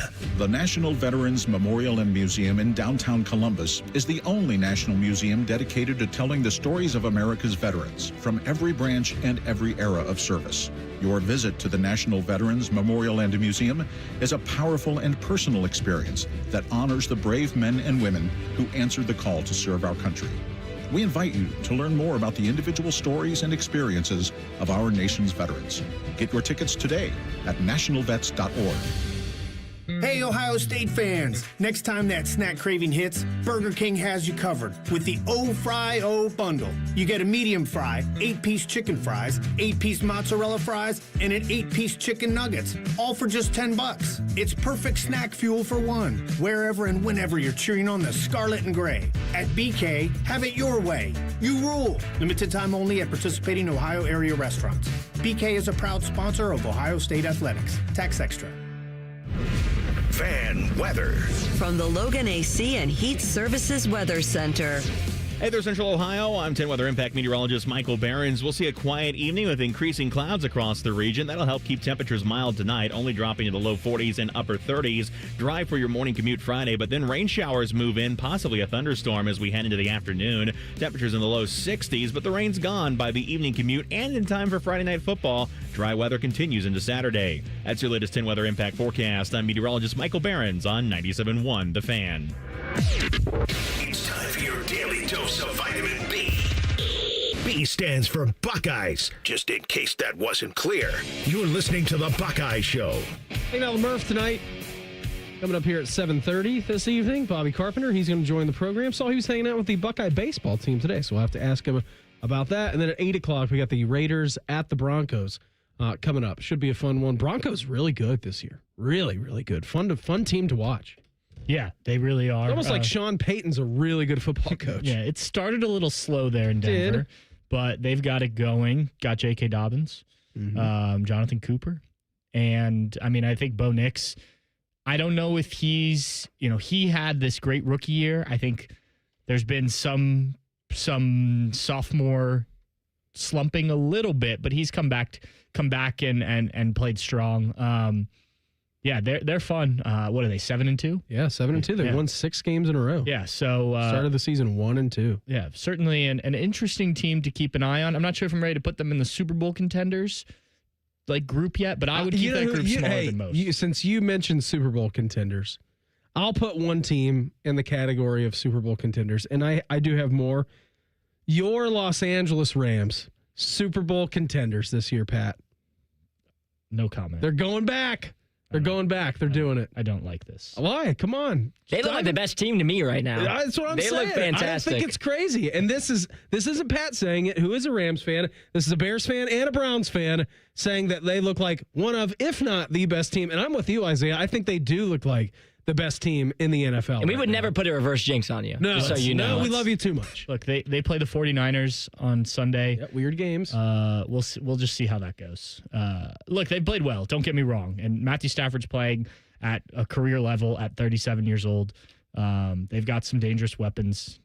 The defense is still the defensive line is really good. What's the deal with Puka? What's up with him? He's ready to go for Sunday. Okay, all right. So the rich get richer. We'll see. We'll see. I think they have a lot of divisional games coming up, as do a lot of teams. And I don't like the way that the NFL did this year. And I don't like know, it. They've done it the last couple of years. Where I know they have. And just from a me perspective, just real quick, all right, from a Bears Probably perspective, talking about me, but okay. They play the Packers. They play the Packers 2 times in 3 weeks towards the end of the season. I hate that. Hate it. Do one early and do one late. Like that should be the way with any of your biggest rival in the NFL. Have an early mid-season-ish game and then play it as the last game of the year, second to last game of the year. That way you avoid the sitting and all that stuff. But yeah, I don't like that. I don't really like it. And for the Browns fans, by the time that we play our divisional opponents, the season's over. So I'd like to play the Steelers and the Ravens and the Bengals when it matters. Listen. No Paul DePodesta anymore in Cleveland. We turn it around. Let's go. Jets this weekend. Don't tempt me. And their last time out looked good against the Bengals. It's the first time we've been favored all year. They also got to get me excited. Favored? They are. They also traded away their two biggest defensive pieces. Yeah. Don't take away my win, Pat. If we beat him without Quinnen Williams and Sauce, it still counts. A win is a win, man. It's the NFL. I loved that Breece Hall tweeted out the emoji, oh man, this is get me out of here. Yeah, they were straight up fire sailing this week, as close as you can get in the NFL. He missed the train, too. That's got to be the worst feeling in the world. It's all the good players left, and I'm still here. He was linked. There were links between him and the Rams. Yeah, were there? Yeah. They did not make a deadline. They did get a cornerback the week before the deadline. Les Snead, blank those picks. I'm surprised he didn't pull the trigger on it. Not anymore. They've really turned it around there. They got 2 first-round picks next year. Wow. I know. When's the last time that's happened? They might need to draft a quarterback at some point in the near future. Yeah, I think you're right. Or they can just trade for another one. That may be the way they do it, too. Again. I don't think that Who would you want to trade for right now, Pat? I would like them to draft a Jordan Love type. Oh, yeah, just the draft. That sounds nice. Love. Well, no, just I think Isaiah and me both just draft the Jordan Love type. No a guy who is going to sit for a couple years behind Stafford is what I'm saying. I almost said Patrick Mahomes type. I didn't go that far. What about a Fernando Mendoza? Yeah, somebody like that. I think might be taken too early for you guys. And I don't know if this is the year to do it. I don't know how great I feel about these quarterbacks coming out. But, they're going to, Stafford can't play forever. And, you look at one of the other teams in Los Angeles, they went out and got Luka because they know LeBron can't play forever. I thought you were talking about the Chargers for a second. No. Yeah, they just drafted Justin Herbert. No. So I don't know. It'll be interesting. I think the Rams are good. I'm not trying to downplay it. I just don't know. They're on that bubble of the Super Bowl. I need to see more against what is a really good division. I think you're going to be just fine. If the Browns were doing what the Rams are doing, I would be going crazy. I'd be we're the best team by far. Let's book my tickets to the Super Bowl right now. I don't know if I can't afford tickets to go, but I'm going to be in that city when my team goes to the Super Bowl. I'm going to be there. I'll tell you that much. I have a buddy big Browns fan, who told me a few years ago when the year that the Browns made the playoffs, he's like, if they make the Super Bowl, 2020 is I'm COVID, definitely right? going. And I was like, do you know how much Chad Henne scramble away? Don't even bring it up. Super Bowl tickets cost, and we looked it up, and he was like, multiple thousands of dollars. He was like, that would be tough to explain to my wife, but I think I would still do it. I think there are a lot of Browns fans, and Isaiah, I don't want to speak for you personally, but I think there are a lot of Browns fans out there that would sell maybe a body part to be able to watch their team in the Super Bowl. Now, me, I would do the same thing. I would almost pay more money to go to like a home championship game, though. Like, imagine an AFC championship game up in Cleveland at home. Like, I know that the Super Bowl gets all the pomp and circumstance, as it should. It's the biggest sporting event, in the world that we got here in this country. But just imagine a home playoff game to get to the Super Bowl without having to.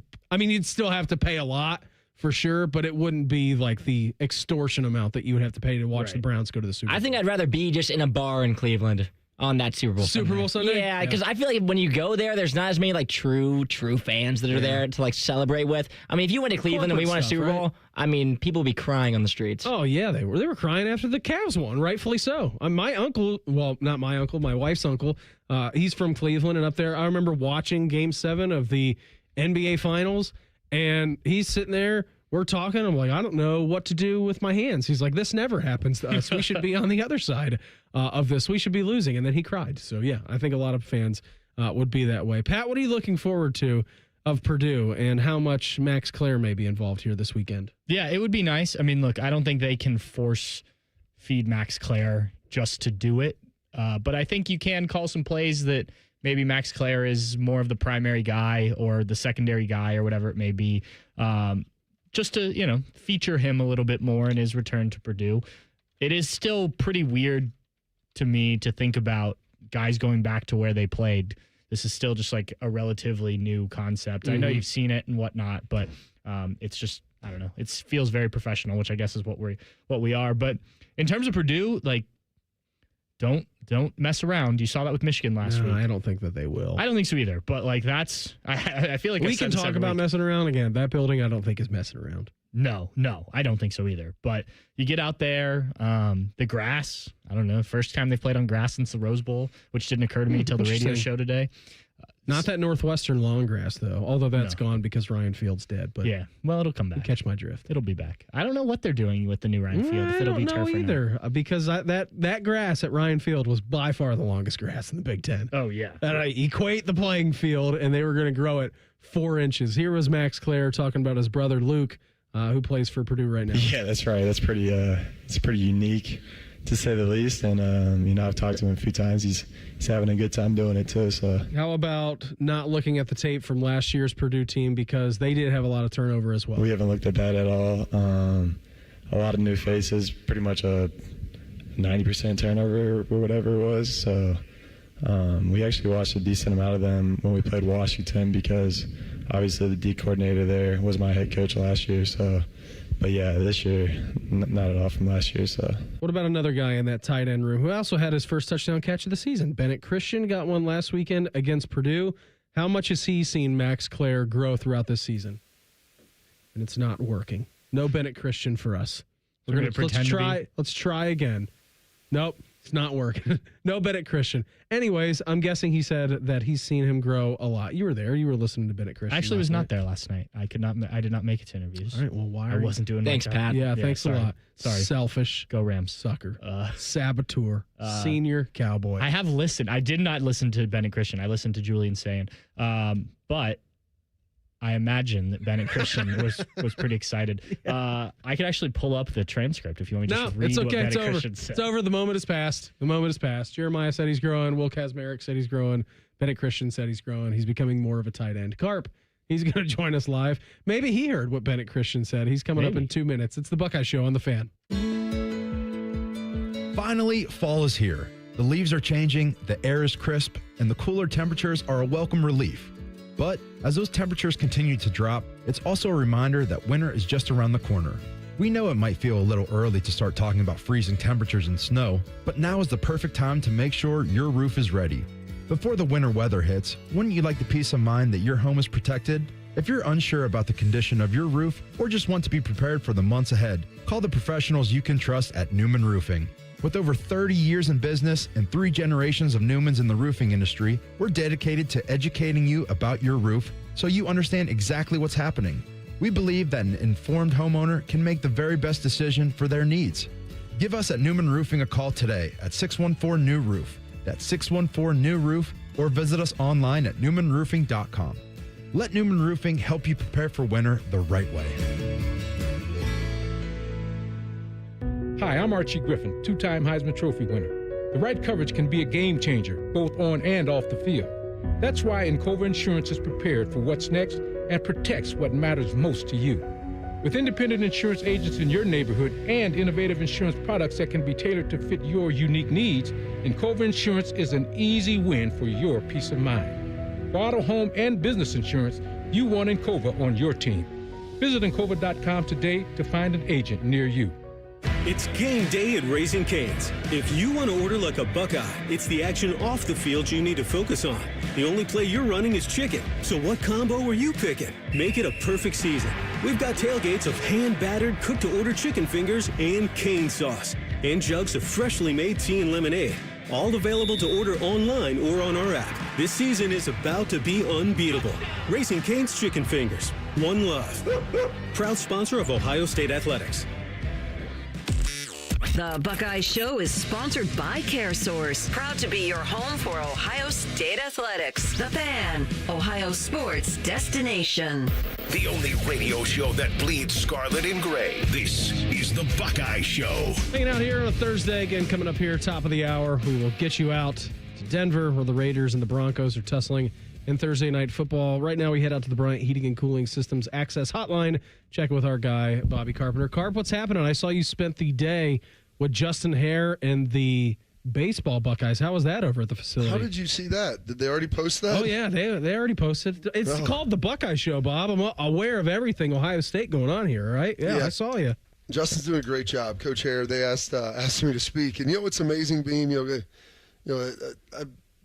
I'm a man of faith, believe in some divine intervention. They asked, hey, when do you want to speak to us? And this was back, or would you speak? And he gave me some options on Tuesdays and Thursdays, Wednesdays. I'm like, well, I do XM on Wednesdays, and let me see if I can get through with the kids' football, and that'll be a little easier. So I'm like, all right, this is like a week or two after that. Should be pretty good. And lo and behold, he's like, what do you want me to talk about? Team and Buckeye and togetherness. I'm like, well,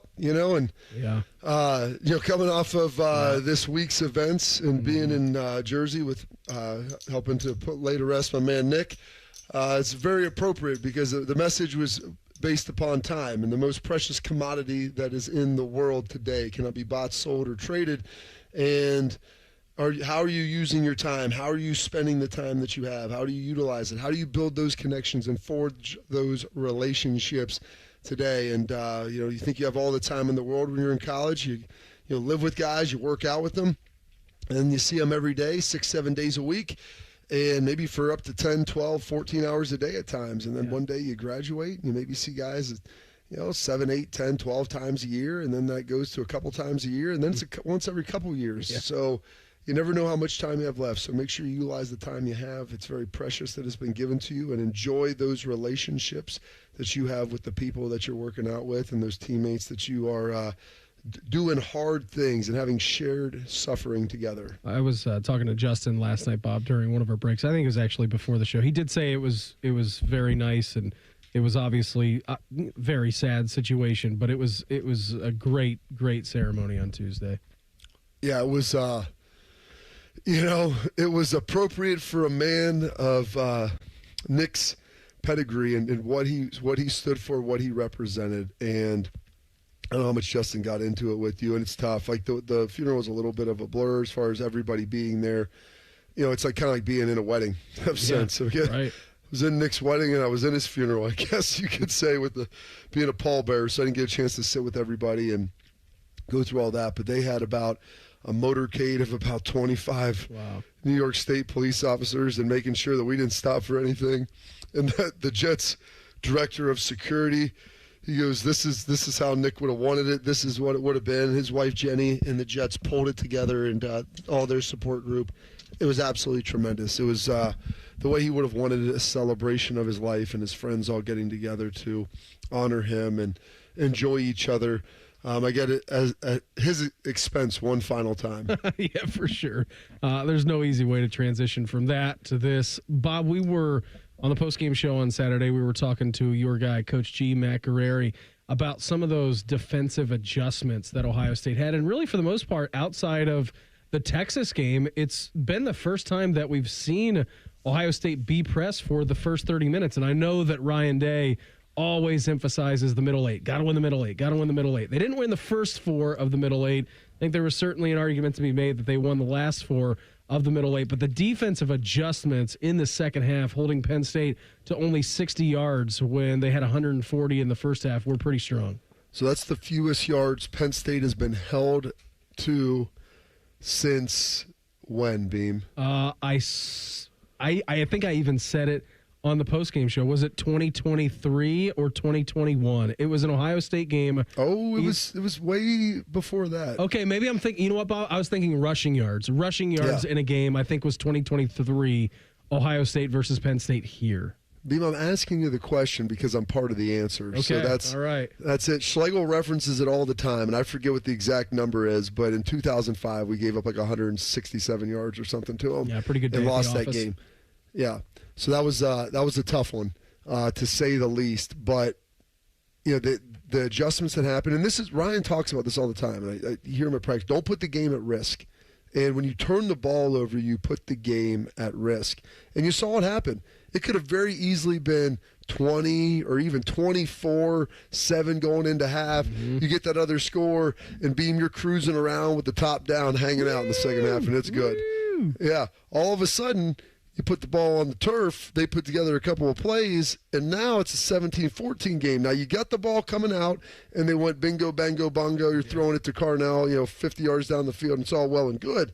But that's what happens. And against the team, Indiana in the Big Ten Championship possibly or something like that, those are the plays that can ultimately cost you the game and cost you your season and your chance at the ultimate prize. And so Ryan talks about that all the time, putting it at risk. And it's great when you can win a game and have a phenomenal coaching point like that you can look at and everybody can reference, and you can say right here, if one of us lose focus for 1 second, offense, defense, special teams, this is what can happen, and it dramatically can change the pathway of that game.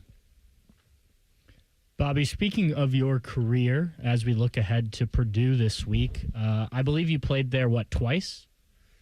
Yes, we played. There's 1-1. We had Holy Buckeye, which fit off this morning. He's like, oh, what was it, like 13-10? I don't think they scored a touchdown. He's like, oh, I'm sure they did. I was like, dude, it was 10-6. Yeah. Okay, come on. Give us a little more credit than that. And then we lost there in 2004 in a tough one over West Lafayette. Yeah, so what is it about that place? I think Buckeyes are 4-5 at Ross-Ade Stadium since the start of the century. Why?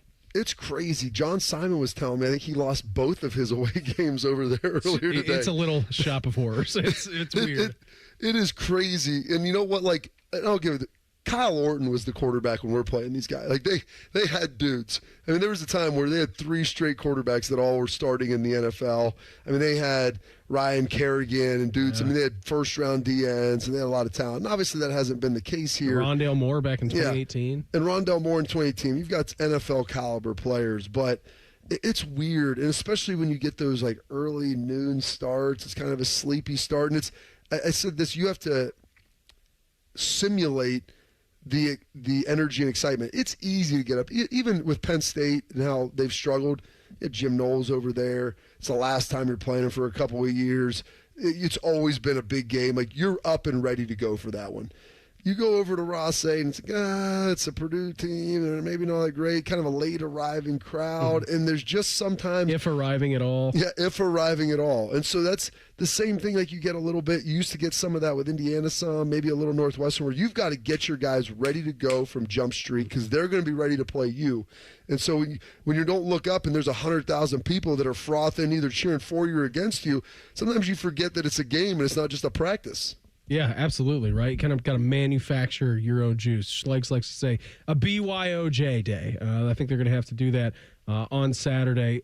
We obviously have seen the push from Ohio State internally. The Heisman campaign's now beginning for Julian Sand and Jeremiah Smith. I want you to put on your defensive coordinator hat, all right? If you were tasked with slowing down, if not stopping, this Ohio State offense, what are the points of emphasis and attack that you have noticed this season that could slow them down, if at all? Because right now it looks like they can do just about anything. Yeah, it's tough. And they're still, and you see what happens. Everybody's like, they get mad. They're not taking any deep shots. I'm like, these people are playing zone, and they're playing like 14 yards off of these guys. So it's real hard to get deep. Now, we all knew Jim Knowles. He couldn't help himself, Gamer. I know. He wanted to get real excited, and we'll play a little man on these guys. And like single coverage man, too. Exactly. I guess it's a matter of like, do you want to get reeked? Or do you want it to be the red wedding? Like, we can torture you slowly throughout the last, 5 or 6 seasons, or you can just look over and say the Lannisters send their regards. Mm-hmm. And that's what he wanted to do. He wanted to go fast. Exile or death? Yeah, exile, death by exile. And so what I don't know.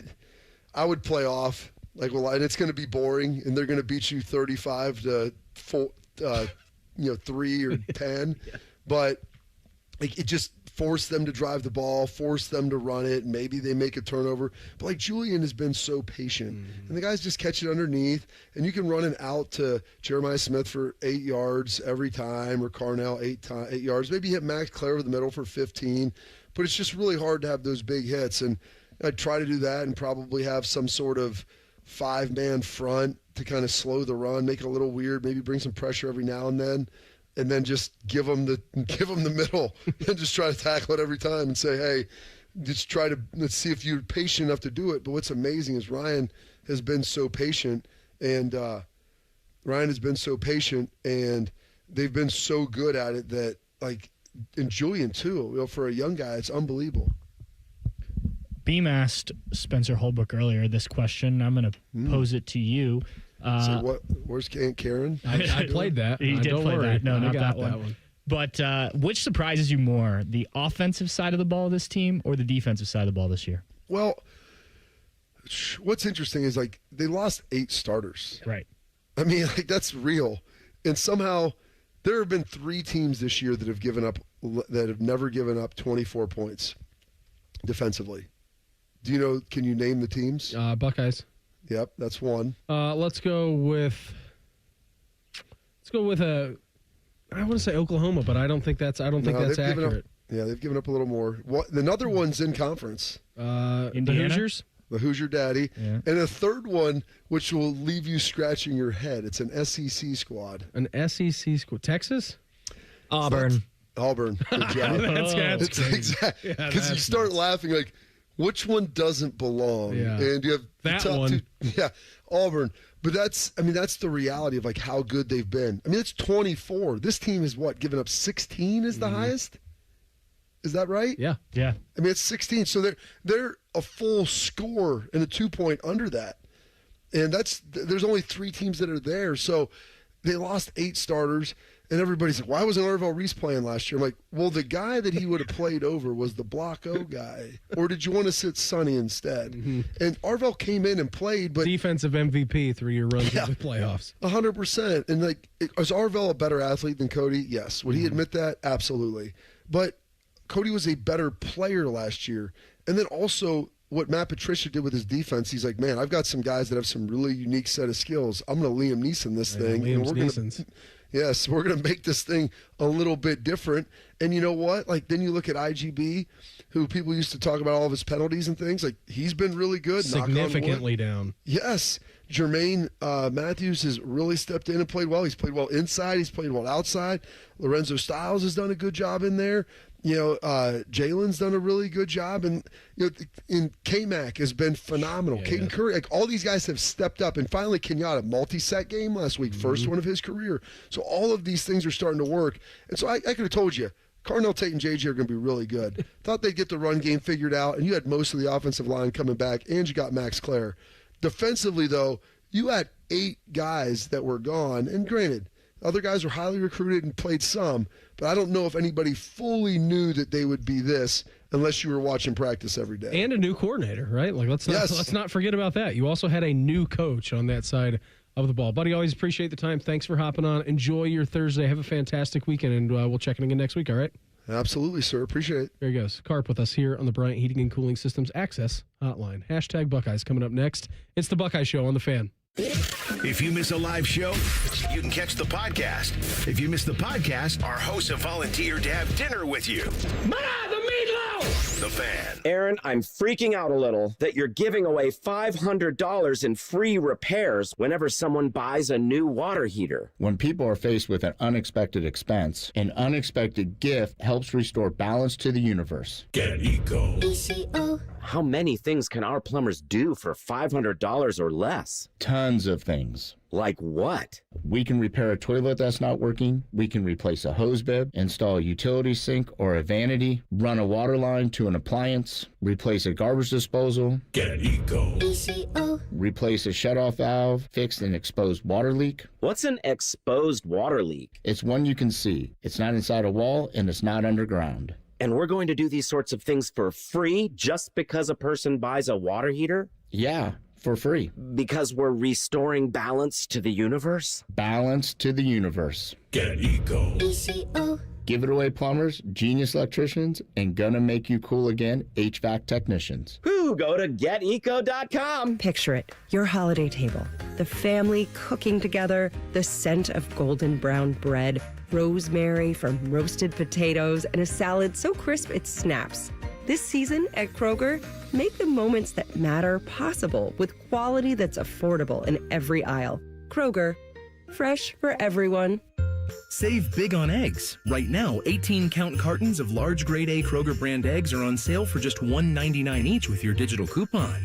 Kroger, fresh for everyone. Save big money on all of your household essentials when you shop at Menards. Soften your water with Diamond Crystal Water Softener Salt. It helps your soap and detergent clean better, minimizes hard water stains, and increases the life of your appliances. Save big money on all Solar Natural Softener Salt at Menards. Plus, check out our weekly flyer on Menards.com for all the great deals happening now.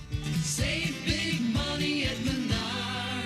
There's one medical team in Central Ohio skilled enough to care for your favorite Ohio State team, and Buckeyes everywhere. The Ohio State University Wexner Medical Center is your choice for the most highly specialized orthopedic and sports medicine care. Our surgeons, physicians, and physical therapists have access to the most advanced treatments and innovative recovery approaches to get you back in your game. Because on or off the field, our team is your team. The choice for your orthopedic care is clear. Experience Buckeye Game Day like never before. Welcome to the 1922 Club, the most exclusive space inside Ohio Stadium, where luxury meets tradition in the heart of Buckeye Nation. Enjoy upscale food and beverages and a game day atmosphere like no other.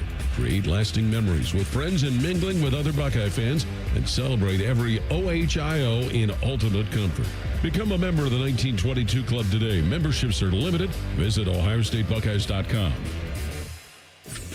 Attack and dominate. Morning Juice is on YouTube and 10 TV Plus. Sponsored by Riverside Bank of Dublin. Join Bobby Carpenter and Tito weekdays starting at 6 or watch on demand. More Bobby, less commercials. The Fan.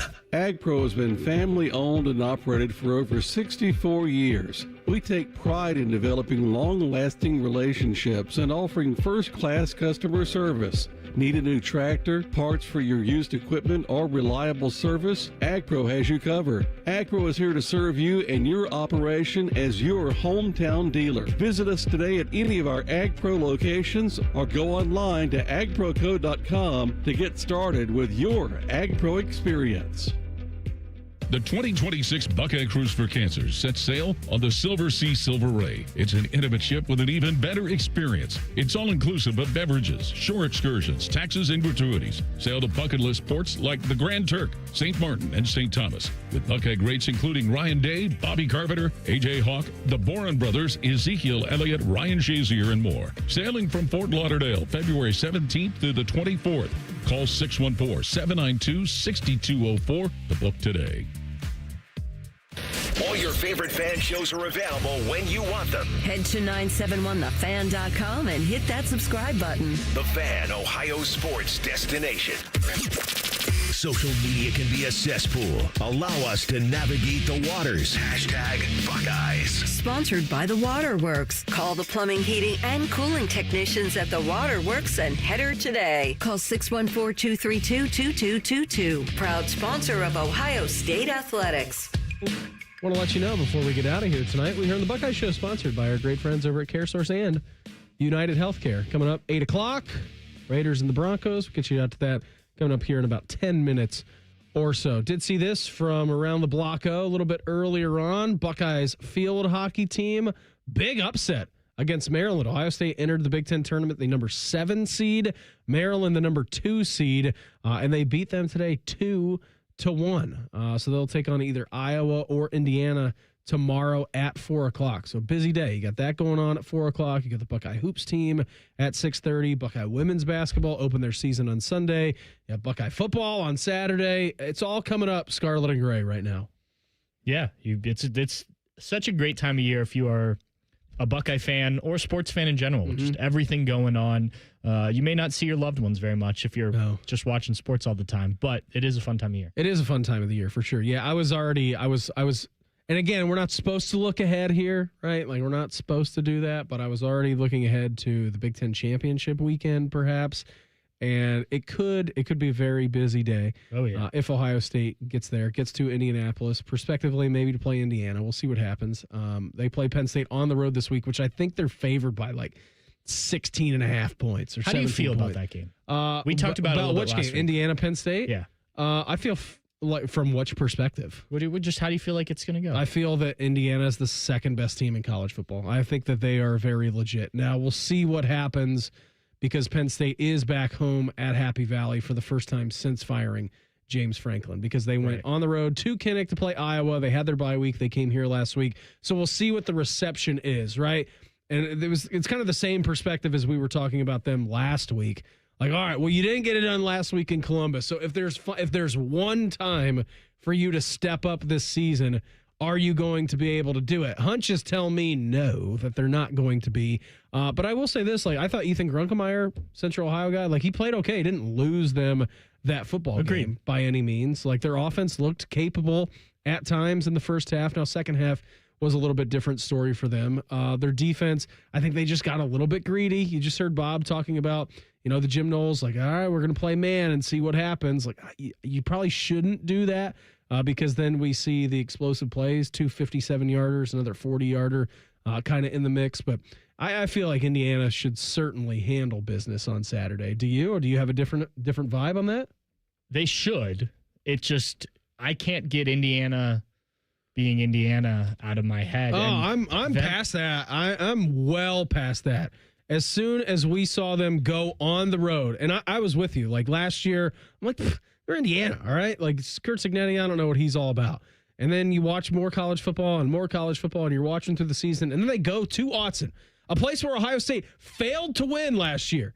And you go and beat Oregon on the road. Is Oregon as good as they were last year? Probably not. I don't think so. But still, that task and going out there and doing it, I was all in on the Hoosiers. That has slipped my brain now. The Hoosier effect that you're talking about, it's like, are they really for real? Yes, I think that they are. Well, my thing is, can you win at 2 places like that in 1 year? Like, that's tough to do. I don't care how bad Penn State has been. I think they win, but I do think it is. I think 14.5 is the number. Yeah, I would take Penn State. They also won at Kinnick earlier, which is not an easy place to play. You're right. That's a good football team, and we'll see what Oregon can do tomorrow, or not tomorrow. Today is Thursday. Today is not Friday. But we'll see what Oregon can do when they have to travel cross country and go to Kinnick this weekend. Yeah, that one will be interesting, no doubt.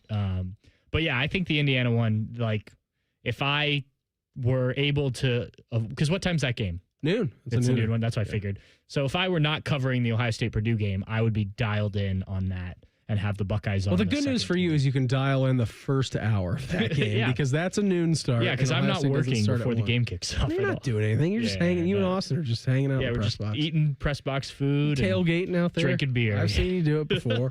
That's what you guys are doing. Anyways, back to my original point of this whole thing before we got a little bit sidetracked. I was looking ahead to the Big Ten championship game. Maybe a very busy day because Ohio State basketball is in Evanston at 2 o'clock that afternoon.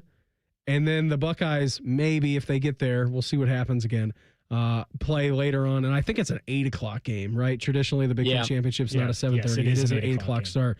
So I'm like, all right, we'll do post game for hoops, get off around like 5. maybe go get some dinner or something like that, and then turn right back around and come in here to do some football post game. Like that, it is that time of the year, Pat, where you got everything going on. Yeah, and if you're a sports fan, it's fun. The Big Ten championship weekend is always a fun weekend. It's been so long, I forget what it's like. Yeah, I just mean, like when we've been there, watching people out, watching the games Friday night, then all day Saturday. If you just want to post up at a bar, get there early in Indy. But if you just want to post up at a bar, or if you're in Columbus or wherever you watch the game, just post up at a bar or in front of a TV. There are some good games all day, and it's always a lot of fun. Yeah, it is. It's a great event hosting town, Indianapolis. I mean, Isaiah, you worked over there for years. You know more about Indianapolis than we do. Yeah, downtown's fun. It's been so long. It's been so long since we've been there. Well, Ohio State went in 2020, but the last time with fans, I believe, was it 2018 with 19. Dwayne against Northwestern, or was it 19? with Okay. Justin. Yeah. Okay, it was 19. That's right. Yeah, they had a very good season in 2019. Yes, they were undefeated. But anyways, I mean, it's been 6 years. It's been 6 years since That's you've been to unbelievable. Indy, right? It just doesn't feel right.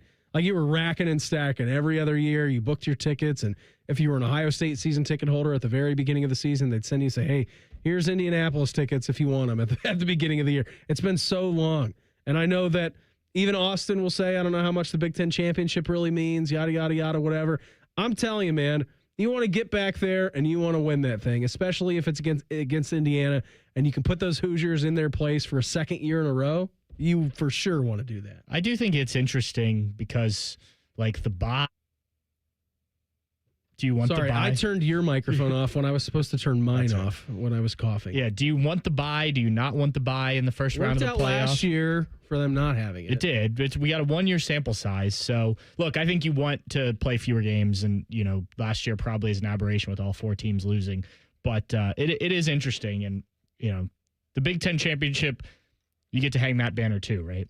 Of course. So, I don't know. I've heard arguments both ways. I understand what Austin's saying. But I think if you can get there, especially against another undefeated top 2 team, like, I think you want those matchups. Absolutely you do, right? For a Big Ten championship and maybe even the Heisman Trophy at the very end of the season. That'll be the fun part. Which Come on would be now. cool. Which would be cool. Patrick, had a great time with you. I will talk to you again next week. No show tomorrow because we have Buckeye Hoops. Have a fantastic weekend in West Lafayette, all right? I will do my best. Everybody have an awesome evening. Raiders at Broncos up next on The Fan. T-Bone and Tyvus are everything you want in a delicious breakfast. Lots of empty calories, no nutritional value. Weekday mornings from 6 to 9. Hey friends, Beamer here, and I'm a big believer in saying thank you when something actually works. So thank you, Awaken 180. And they're actually saying thank you back right here in Ohio with $500 off every new program through Thanksgiving. I started around this time last year, dropped 65 pounds for the holidays, and 15 more in free maintenance. Awaken 180 works, and now's the time to do it with $500 off. Thank your new self when you're 30 or 80 pounds lighter with the medication-free solution for weight loss. Online at awaken180weightloss.com. Hi, I'm Dr. John Runyon from Runyon Dental Group. Are you missing teeth or do you have uncomfortable dentures? Dental implants can not only transform your smile, they can restore your confidence and allow you to eat those foods you love that you've been missing. When I was in my early 30s, I was in a similar situation needing complex dental work and dental implants. I understand all the emotions that you're feeling because I've been the patient and I know that we can help you. Schedule a free consultation today at runyondentalgroup.com. That's runyondentalgroup.com. Attention Columbus. Town Properties just clinched the title of the largest residential property manager in Columbus, thanks to the Columbus Business Journal. With pride, we oversee 25,000 plus households in the Columbus metro area, ensuring fantastic places to call home. Whether you're on the hunt for an exceptional living space, a top-notch association management company, or a property manager for your multifamily portfolio, visit our website at town-properties.com and let us elevate your living experience. Town Properties, always managing great places to live. The National Veterans Memorial and Museum in downtown Columbus is the only national museum dedicated to telling the stories of America's veterans from every branch and every era of service. Your visit to the National Veterans Memorial and Museum is a powerful and personal experience that honors the brave men and women who answered the call to serve our country. We invite you to learn more about the individual stories and experiences of our nation's veterans. Get your tickets today at nationalvets.org. Come on over to Heartland and Join our family. Now, getting ahead in this world is not as complicated as it might seem. Having the early guidance and counsel of your community banker, one who knows you and your family's story, can make a great deal of difference. Relationships matter. Bank on community banking. I'm Scott McComb, coming over to Heartland, where banking really feels good. Where banking feels good. Member FDIC, Equal Housing Lender. You get up early on snow days because snowed in is not an option. The Kubota Snow lineup of compact tractors, RTVs, and versatile attachments are built to thrive in the winter. Right now, bring home select Kubota equipment with 0% financing available or save up to $4,000. Now through December 31st, see us or go to KubotaUSA.com for full disclaimer. Find your local Kubota dealer at BuckeyeKubotaDealers.com.